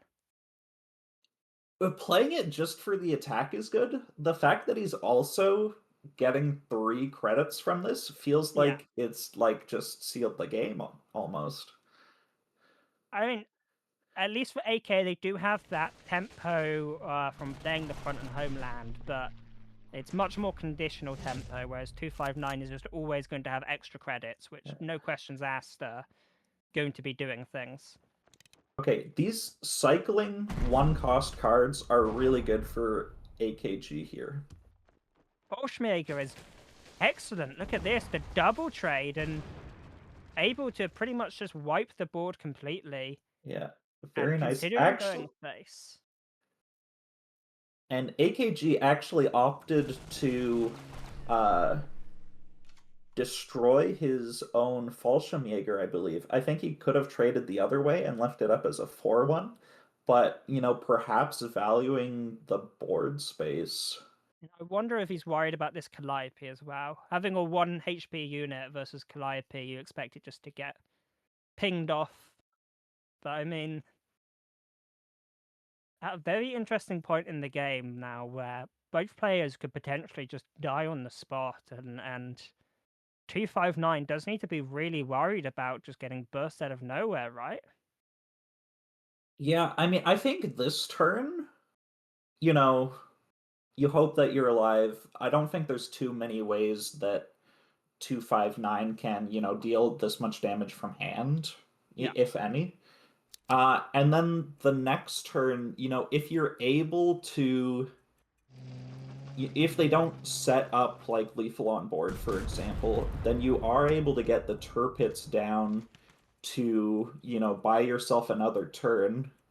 Yeah, and it's a And lot of then, HQ damage as well. It just gets yeah. him even closer to death.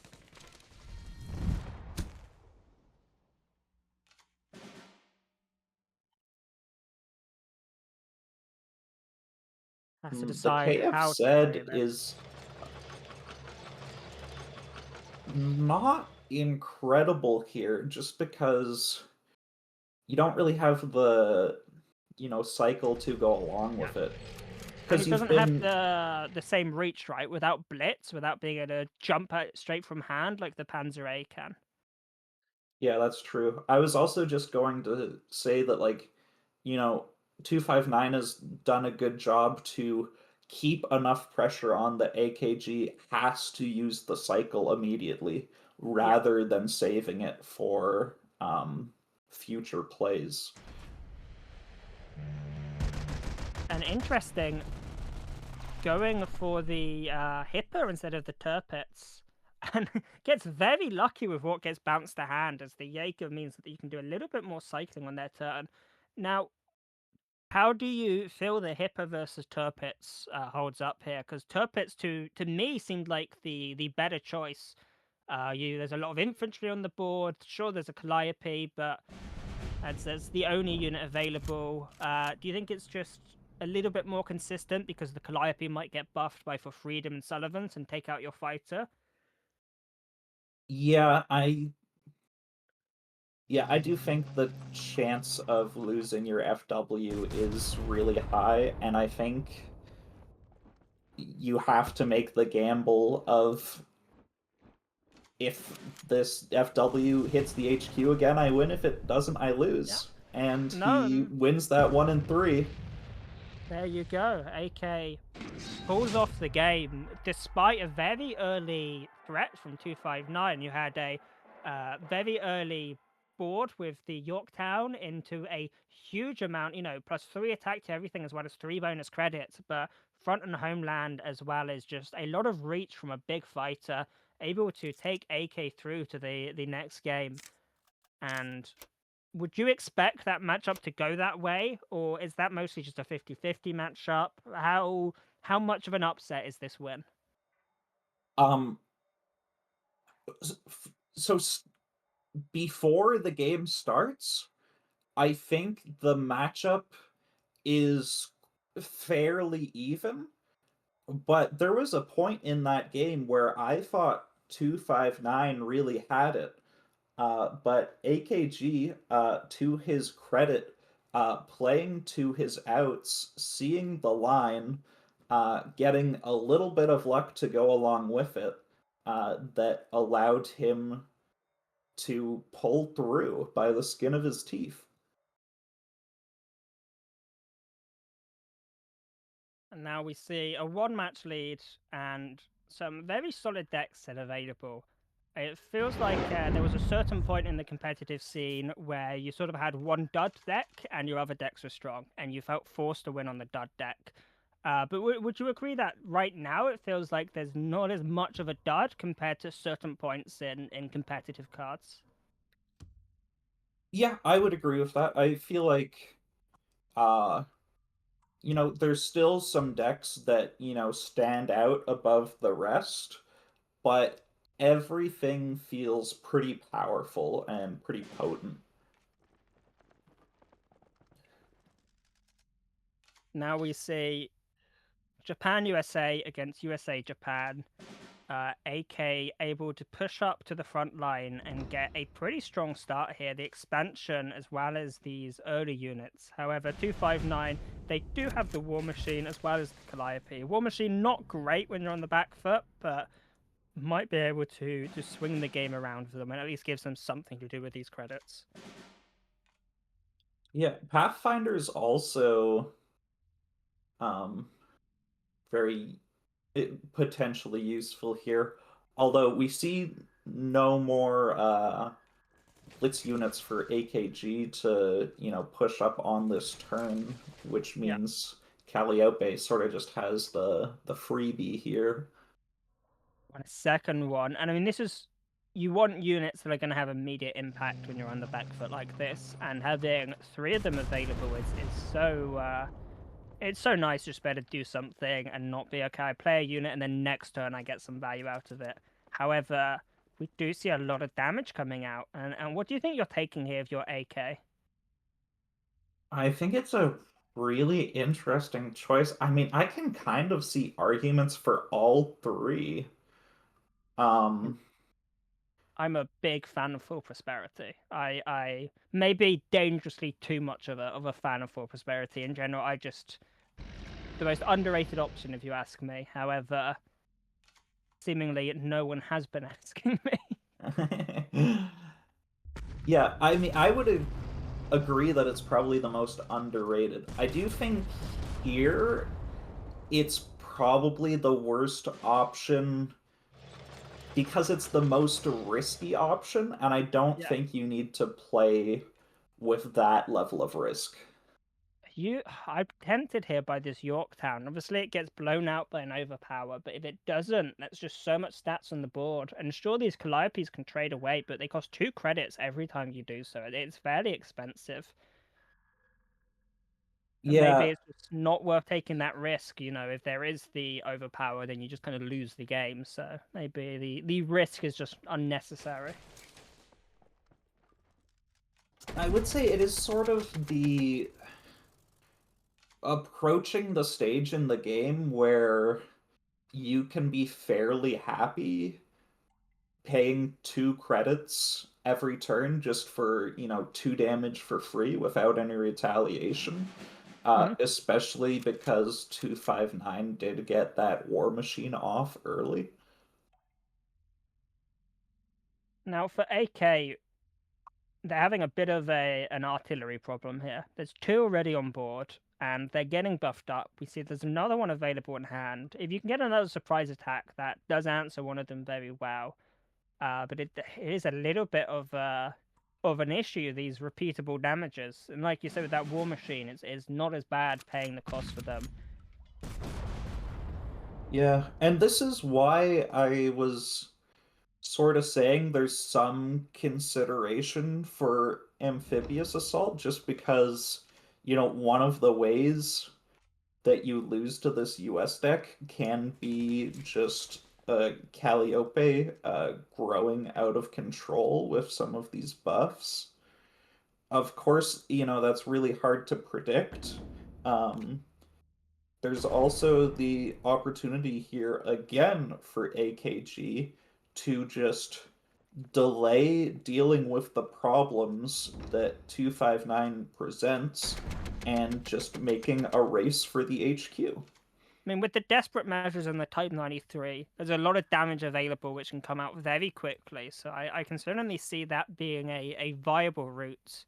However, you do also run the risk if you're not able to close out the game quick enough, then you just end up throwing your lead. Yeah, but I think it's a good calculated risk here for AKG, um, especially because uh, 259, he only really has the USS Missouri as like a good way to get a lot of big units out of the front line. I mean, also overpower when it comes in regard to specifically this Yorktown. I mean, talking of overpower, it'd be the perfect answer for these Calliopes right now. Oh yeah, for sure. Now we see the artillery problem continuing to grow. Yeah. Oh, there's the USS Missouri. I mean, 259, he's had so many Calliopes and the buffs on them that he, has sort of managed to deal with these units in the front line without needing it. But to have that option in your back pocket is huge.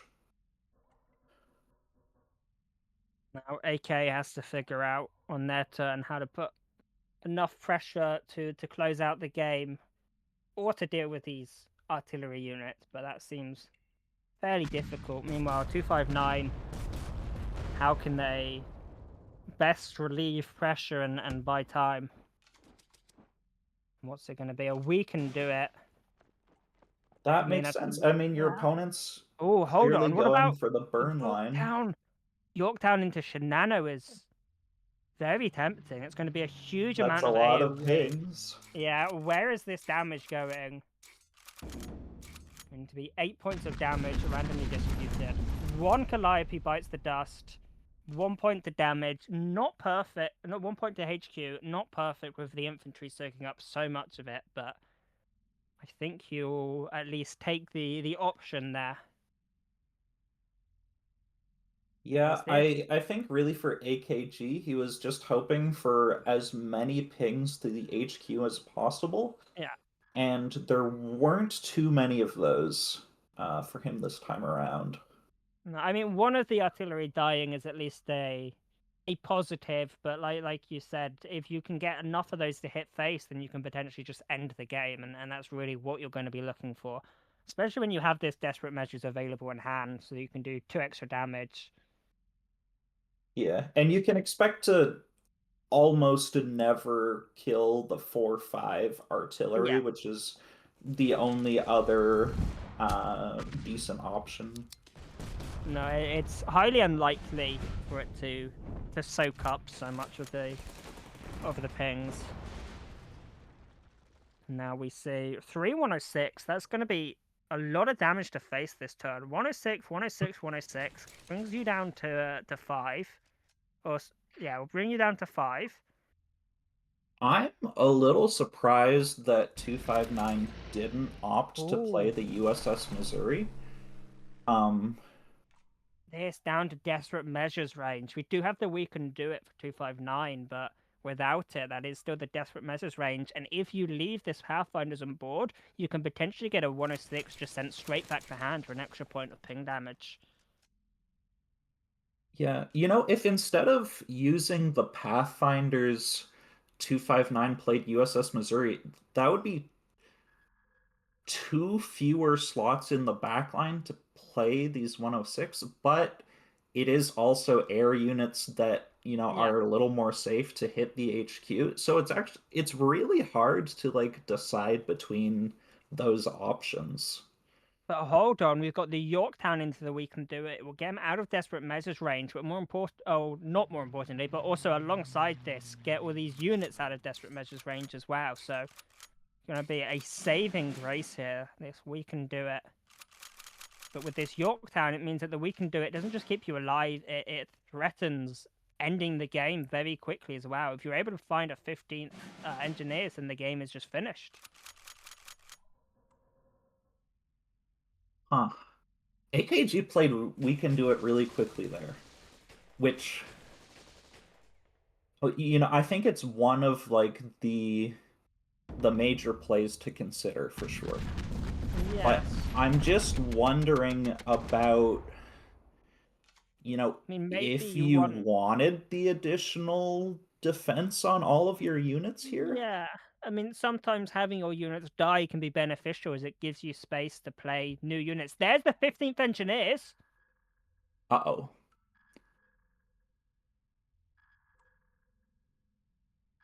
But considering instead going for the KI, I think you have to maybe. Okay, the logic with the KI for me is if it dies, you get some bonus health. The issue is it's not dying, right? Like Yeah, but it's just he not also dying. doesn't have a Japanese unit, so Oh, it's he true, the can, bond damage. But look at yeah. this, just It's just insane. lethal. Wow. And engineers. I mean, Yorktown into we can do it into engineers is just about all you could really ask for, and going to close out the game in one swift action, down from over 20 health to just 0.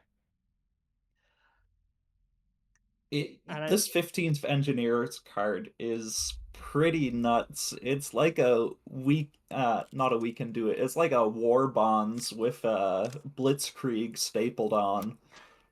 it is certainly something. I remember some people were clowning on it a bit in the reveal season, but it's one of those cards where it's very easy at first glance to go, oh, this is, yeah. But in actuality, it just does so much work. It's, you know, maybe a little infantry, but he's got big hopes and big dreams. Yeah, I think it's one of these cards that, you know, it's doing two things, and doing both of those things isn't really uh the typical strategy you want to be going for, right? Uh like, you know, if you're just playing ramp and you're just playing these sorts of units or orders to, you know, buff your entire board, you don't typically want to do those two things at the same time, right? Because with any other combination of card, it would be really inefficient. But when you have a card that is uh, just costed, you know, so efficiently for those two effects, it can make a situation where it really works. I think another example would maybe be the Soviet card that gives your opponent's HQ defense, but also buffs your board up at the same time. Yeah. You know, it's sort of like usually when you're buffing your whole board like that, you're doing it in an aggro deck. Um, so it's sort of, but then you get a more efficient buff card than you would usually get. I mean, I had a lot of fun with that card in Soviet artillery decks, being able to put all your artillery out of AoE range, and it's like, okay, it might take one more turn to kill you, but there's nothing you can do about my board. Yeah, Now, I think that one, and I think both of these cards that we're talking about here are quite meta dependent and, dependent on the tools at like your opponent's disposal. Yeah, I would absolutely agree.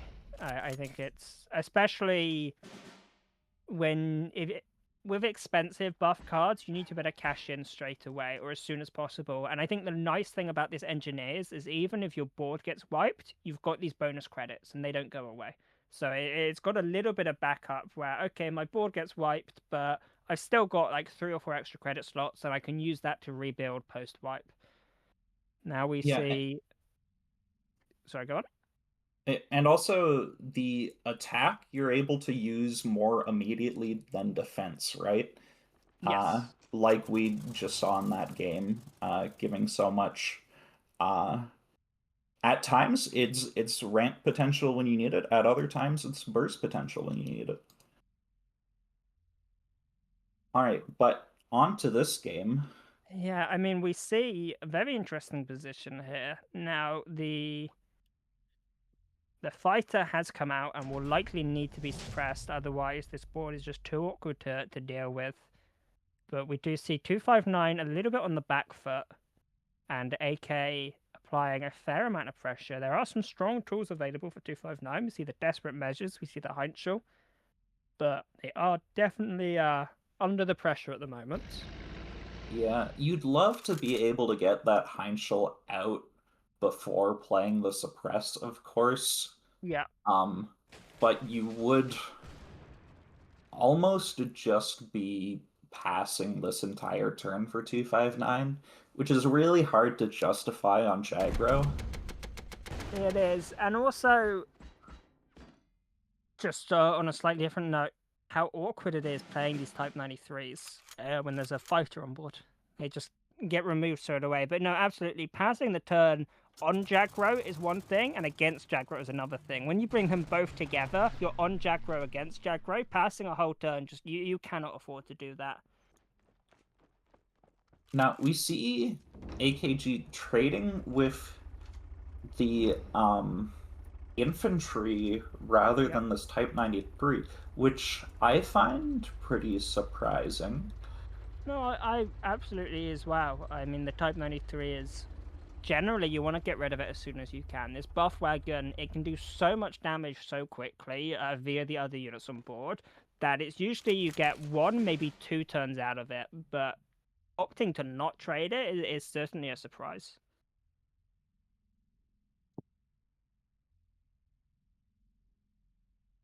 No. Yeah, and also just, preserving the defense on this fighter seems really useful when you have the we can do it in hand. Absolutely. Which sort of... Oh my goodness. Okay, hold that thought. AKG just got intel on the Desperate Measures. However, how huge is that? However, still potentially going to get wiped by it here. I mean, I would be tempted by this Desperate Measures if I'm 259. Oh, especially with the Suppression. Suppression can come out, remove the bonus stats, and remove the card draw from this 5th. Surely you have to go Suppression into Desperate Measures. It's a game-changing turn if you do. He's looking at just playing the Henschel to deal with the fighter. I don't hate it because... how does AKG, develop the board, without becoming weaker to Desperate Measures? We know there's the we can do it, but... I just think there's enough of the board developed to... Why did the 106 go there instead of face? He must have forgotten that it was suppressed. That's the only explanation that makes sense to me. Yeah, but then you wouldn't play the Desperate Measures because it wouldn't kill it, even with the ping. That's true. So okay. It's just slightly bizarre. It's unexplainable. Top 10 cards moments that scientists can't explain. Hopefully that 1 damage doesn't come back to haunt 259. If you lose this game with 1 point of HQ left for AK, then you're going to be... What? That doesn't make any sense. Just sending the 106 back to hand with Raiding Brigade? Not even taking out the Type 93 or taking out the fighter in case of like suppressions? And how are you ever I don't know how you're ever playing an expansion again this game. Like I feel like the only play to keep you in the game was 15th Cavalry and creating uh an expansion.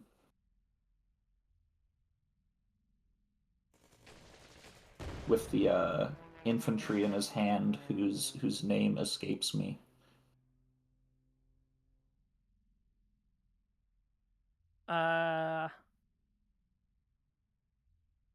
The 151st. Yeah, the 151st. Thank you, Bubbles.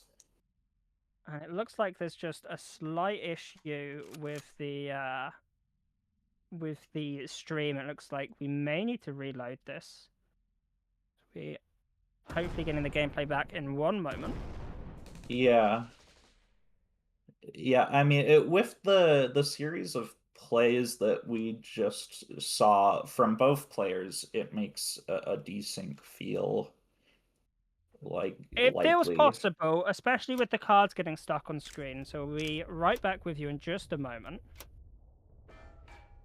And we will see what the game looks like when we're back in there.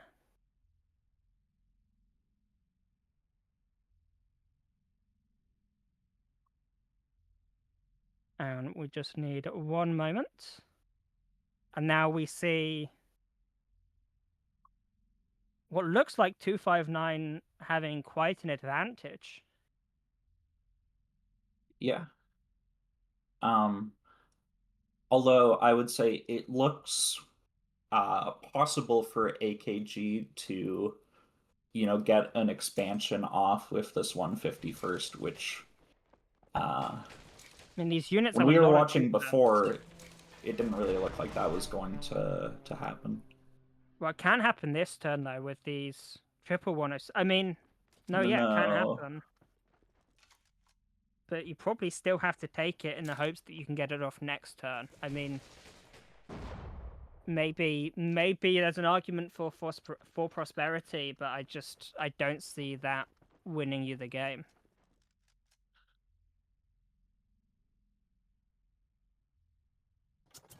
Yeah, I mean, I don't think AKG has used desperate measures yet. That could maybe give some options, but not on its own. It would need to be used in combination with other things.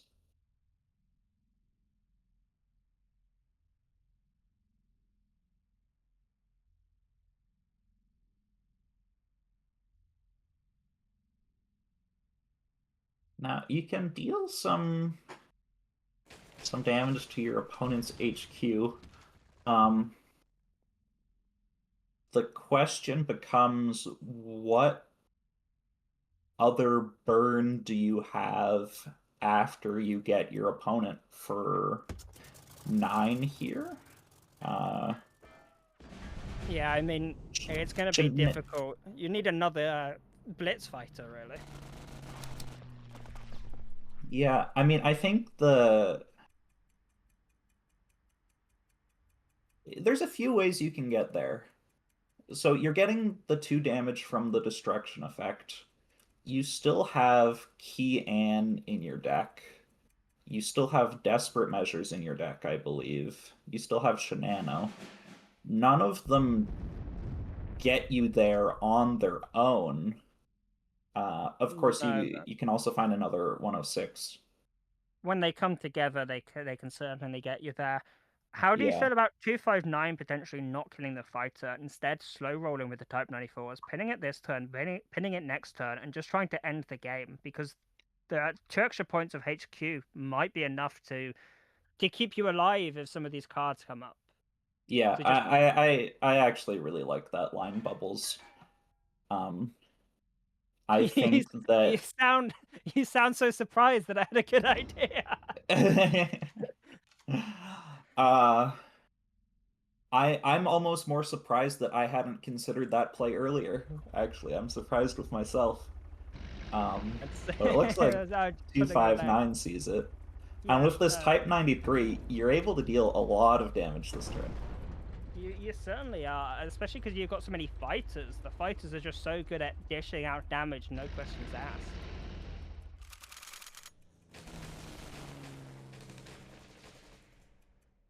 And now, AK needs to find something good off the top of their deck. And that is not going to be good enough. And I believe that will clean up the game. Yeah, I don't think there was really any card. I mean, Shenano sometimes wins you the game here, Shenano but you know, that's a big ask. That certainly is a big ask, and that is going to be 259 taking that game. And I believe our lovely friend Bear Gardener is up and about and will be replacing me for this next match. So thank you so much for having me, Birdo, and I will catch you guys another time. Well, I have indeed returned, and hopefully my technology is working. Hello, Berto. Hello. Were you able to catch any of that game by I chance? just got the last part of this game, which was really fascinating to watch. And again, like just watching the plays. And if it makes you feel any better, Bubbles got to the idea before both you and me. I was also when he said it, going, I didn't think of that, but yeah, it's again really quite close. And once more, we're seeing some quite competitive play. I did miss most of the previous series, so. I do find it interesting that, you know, we've sort of returned to a meta where control of the front line is so important for just about every deck that people are playing, except for maybe like the Brit controls that some players are running. Yeah, massively so. I mean, it feels isn't going to be an interesting matchup again here, where once more that front line will be critical. But yeah, it feels very, very much like when I first joined this game, and the front line was this massively pivotal part of how most games would go. We seem to have found our way back to a place whereby it's so crucial. I think these 106th, the one obviously we have one sitting for AKG currently on the board, are so potent in that front line. And obviously this Heinz deck, well, we all know how much this Heinz deck needs the front line, but we also all know how fast this Heinz deck can, well, do this. Yeah, hence the name of Fast Heinz, I suppose. It is this Finn Heinz deck is so crazy when it actually pops off, and it has like little pops and then slightly more moderate explosions, and then there's the occasional ridiculous explosive one turn of doom. I will be honest, I am a terrible pilot on this Finn Heinz deck. It does not suit my more measured style of play very effectively. I'm not used to kind of just that kind of wait, explode thing. I kind of want to be trading, and I always end up playing it very badly. There's also, I feel, a lot of situations where you might have lethal, but it involves drawing 7 cards in a turn. Yeah. And so it's really hard to decide, am I like going for, you know, max damage and hoping I'm hitting the right things, or am I just going to wait a little longer? Yeah, it is 100% a much harder deck to pilot than you might think at first glance, because, yeah, sometimes you really are, you're having to consider a lot of variables. Sometimes I feel like Doctor Strange in the Marvel universe trying to look into a million futures. It's just crazy. But hey, it's just me. Doesn't suit my style, but it's definitely effective. And it's going to be interesting to see if AKG can find a way to actually push this to a game 5 by sustaining this pressure, because the one thing this deck can dish out is kind of constant pressure. And honestly, Japan main not often heavy enough to absorb even the sort of moderately sized tanks, because they do trade so well. I mean, That's if you're the second 77th gone for AKG due to hand size limit. Yep, which is really quite devastating in and of itself, and that hand is starting to look really cluttered. And here we go, we're playing it's the Shinano play, and okay, so that was a much better Shinano roll than some are. Still not perfect, but you got plenty of unit value out of it. Yeah, I mean, he was looking to take out that Greif for sure, but 259 does not find Oh, the tools here to, this is almost punish. yeah, this is almost like your previously stated sequence of plays summoned itself to demonstrate itself to us. It's like draw a ton of cards, but none of them are the ones you want.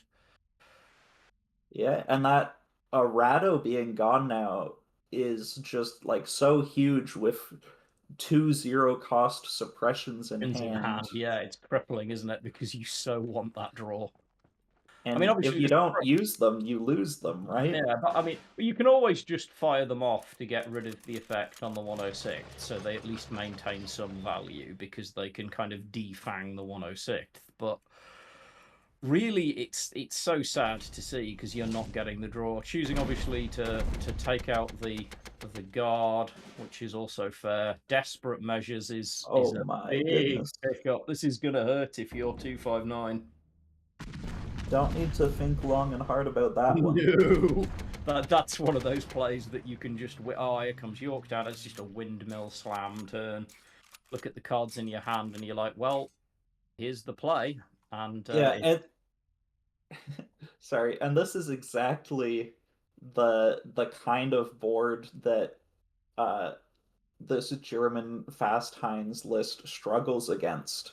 It doesn't really have the AoE to, come back in these sorts of situations. no, it doesn't run answers for a wide board that's taken the front line off you because basically it doesn't usually have to deal with it as a possibility. And now you're out united, you're out board presenced, you're outvalued, and you are out card advantaged. It's got to feel absolutely devastating. That is a punishing board if you're playing this. That's true. Although, that you still have another game. I think 259 also knows that this is probably the more difficult matchup for his Heinz deck to run into. Yeah, I think you definitely the other matchup. Oh no, definitely. I mean, now it's just getting depressing. Yeah, now you're just okay. So RNG has completely abandoned me. The randomness of my deck decided it didn't like me today. Nothing I can do about it. And I mean, it just is what it is. There's We Can Do It, a Sullivan's. You could do that a million different ways. I kind of like the We Can Do It play though, just for the certainty of a bit of HQ defense and the essentially that is a victory roll in this situation. Let's be honest. I don't think Turpitz is really helping you. Oh, oh dear. I mean, I guess that's a little sad too. I mean, you don't care because it doesn't matter, but yeah, but you're kind of you're cooked a million ways from Sunday at this point. It's just painful. I mean, oh dear. This is, and I'm sure we have everyone watching too, and you and I for certain have had these moments when you get into a match, whether it's in ladder or on a tournament, and this happens to you, and you just have to kind of breathe and let it go, because there's nothing. This is interesting. Yeah, is there a chance here actually? What could he? I'm thinking if he goes fishing, what can he pull that might actually? We're not in Alpenfesten land anymore. But, there's so many cards appearing out of absolutely nowhere. But, and any of them, I mean, he can empty the hand and draw the rest of his deck. Yeah. I'm just trying to, is there anything, I'm trying to look, is there anything in the deck that would actually help? I'm not... Does he have enough blitz to be able to just burn out his HQ? Well, the issue is you only have 4 slots in your back line because of your HQ versus your opponent having 5 in the front line.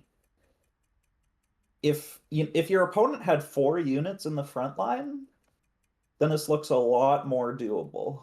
Yeah. I mean, this is definitely trying to climb the impossible hill. But I love the fact that we're seeing it play out.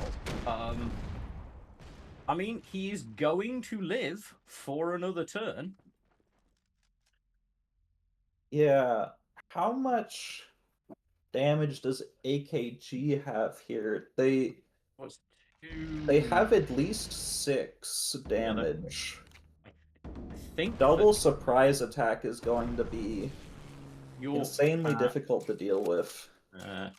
I do think the Yorktown play was probably the right one, rather than going too hard for like dropping the arm or trying to do anything super face based. This is just a really tough to answer board. This is close though. Like 259 definitely tried to find any existing out. I am curious as to how many cards are left in 259's deck with that Enigma on board though, because How do you even get cards out of your hand, though? yeah, this is the thing, because I mean, you can't deploy anything. Well, I suppose you can just trade out your own units. Because you can trade out the 2 tanks to clear the back 2 spaces. But then, what are you finding for? Because he's got 1 point of damage in hand. What is he finding for? I mean, he's a good enough player that I kind of want to believe that he knows what he's looking for, but I honestly don't. Jagd Bomber. Jagd Bomber lets him play around Kian. Yep. Which I think is quite relevant. This is gonna get very tight. I do not like that AKG is attacking first. No. Because he doesn't see lethal, but if he has expansions in hand, he has 10th recon. What if he hit a type 93? Yeah. Or this 151st? He could have taken no, you're right. You're like correct. Yeah, there's the what is it, +1/+1 to all of your Japanese units is in there. Yeah, which would only be 1 more damage here. Yeah, but I mean, it's also another expansion, which is another way to, potentially make your way into the game. So he can answer. Can he answer the Jagd Bomber? Yes. So he answers the Jagd Bomber. Yeah, but oh, this is so. I think 259 probably kills here. I think so. I think it's more likely than not. And I think you get to start with Arado.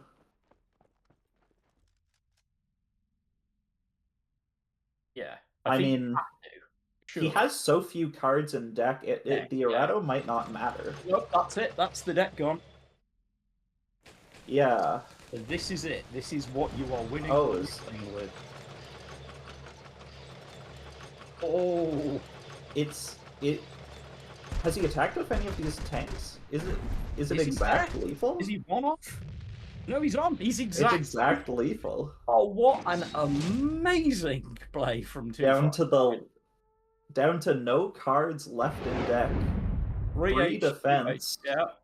And he pulls it out with perfect lethal. And if you ever wonder what it is that separates a tournament player's knowledge of their deck from the average player's knowledge of your deck, that's pretty much it. You were risking everything pushing that game late. Yeah, and I think, knowing that knowing that there were no cards left in deck, I feel like AKG, he went to the HQ with his units at the very start of his turn. Yeah. No pausing to think about, what the overall plan was. And if he had traded out with everything, I don't think there was enough left in deck that it would be able to kill him. No. So I think maybe just a bit of a panic there. Oh no, I'm actually losing control of this game. And just not doing, and I've said it endlessly in videos and conversations with people, not remembering to take that deep breath and remember you've got the entire turn. that reflexive attack, I think, maybe could have been one of the most costly that we've seen, but it was absolutely a fantastic, fantastic game, and it's a great win for 259. He's got to feel good after that. Yeah, and still absolutely credit to both players. Um, Incredibly stressful matchup. Sometimes, I've panicked in tournaments and made a play and said immediately after, why would I do that? And I think that that sort of sting is, probably affecting AKG I mean, right now, and all my sympathy for him. yeah, I was going to say from tournament to that kind of bit of time, but yeah, my sympathies with him too. I've been there. I've felt that pain, and if he is watching the broadcast, it's okay. It happens to everyone, man. We all go there. That moment that just haunts you for a while. Yeah, he did a great job. Yeah, But absolutely. I if mean, we all of can our take a players. look, sorry, Yeah, if we can take a look at the bracket to see where we stand for our broadcast tomorrow, we yeah. have Hachiman going against 707 and DHH going against 259 tomorrow. We've got it down to 4.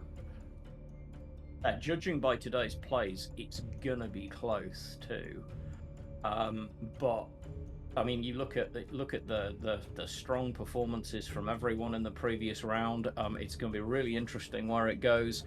I suppose we've got to do the thing and say who do you think's got it. I'll put myself on the spot first. I kind of wonder. I kind of, my part of me wants to say that I think Hashiman's always seemed to me to have a very zeroed in way of playing. And I think that might play out quite well tomorrow. So if I was forced to pick, and you would have to force me because I think it's going to be very close, I would go with Hachiman for tomorrow. But what about you, Berto? Yeah, I mean, I've liked Hachiman's play. I've liked 259's play. You know, I for a second I thought he was going a little bit crazy, but it seems like that was just a desync issue. And the entire rest of the time, he seemed very precise. He seemed to be able to take his time well. So that's my prediction for tomorrow. But we will have to wait and see. So thank you everyone for tuning into the stream. And we will catch you bright and early if you're in North America tomorrow. Yeah, the pain for you guys is real as ever. Thank you to obviously all of the other casters and the team, and obviously thanks from myself and the team at 1939 to everyone who supports us in doing this. And we will catch you all, as Berto says, tomorrow. Make sure to tune in because it seems like it might be a really good one.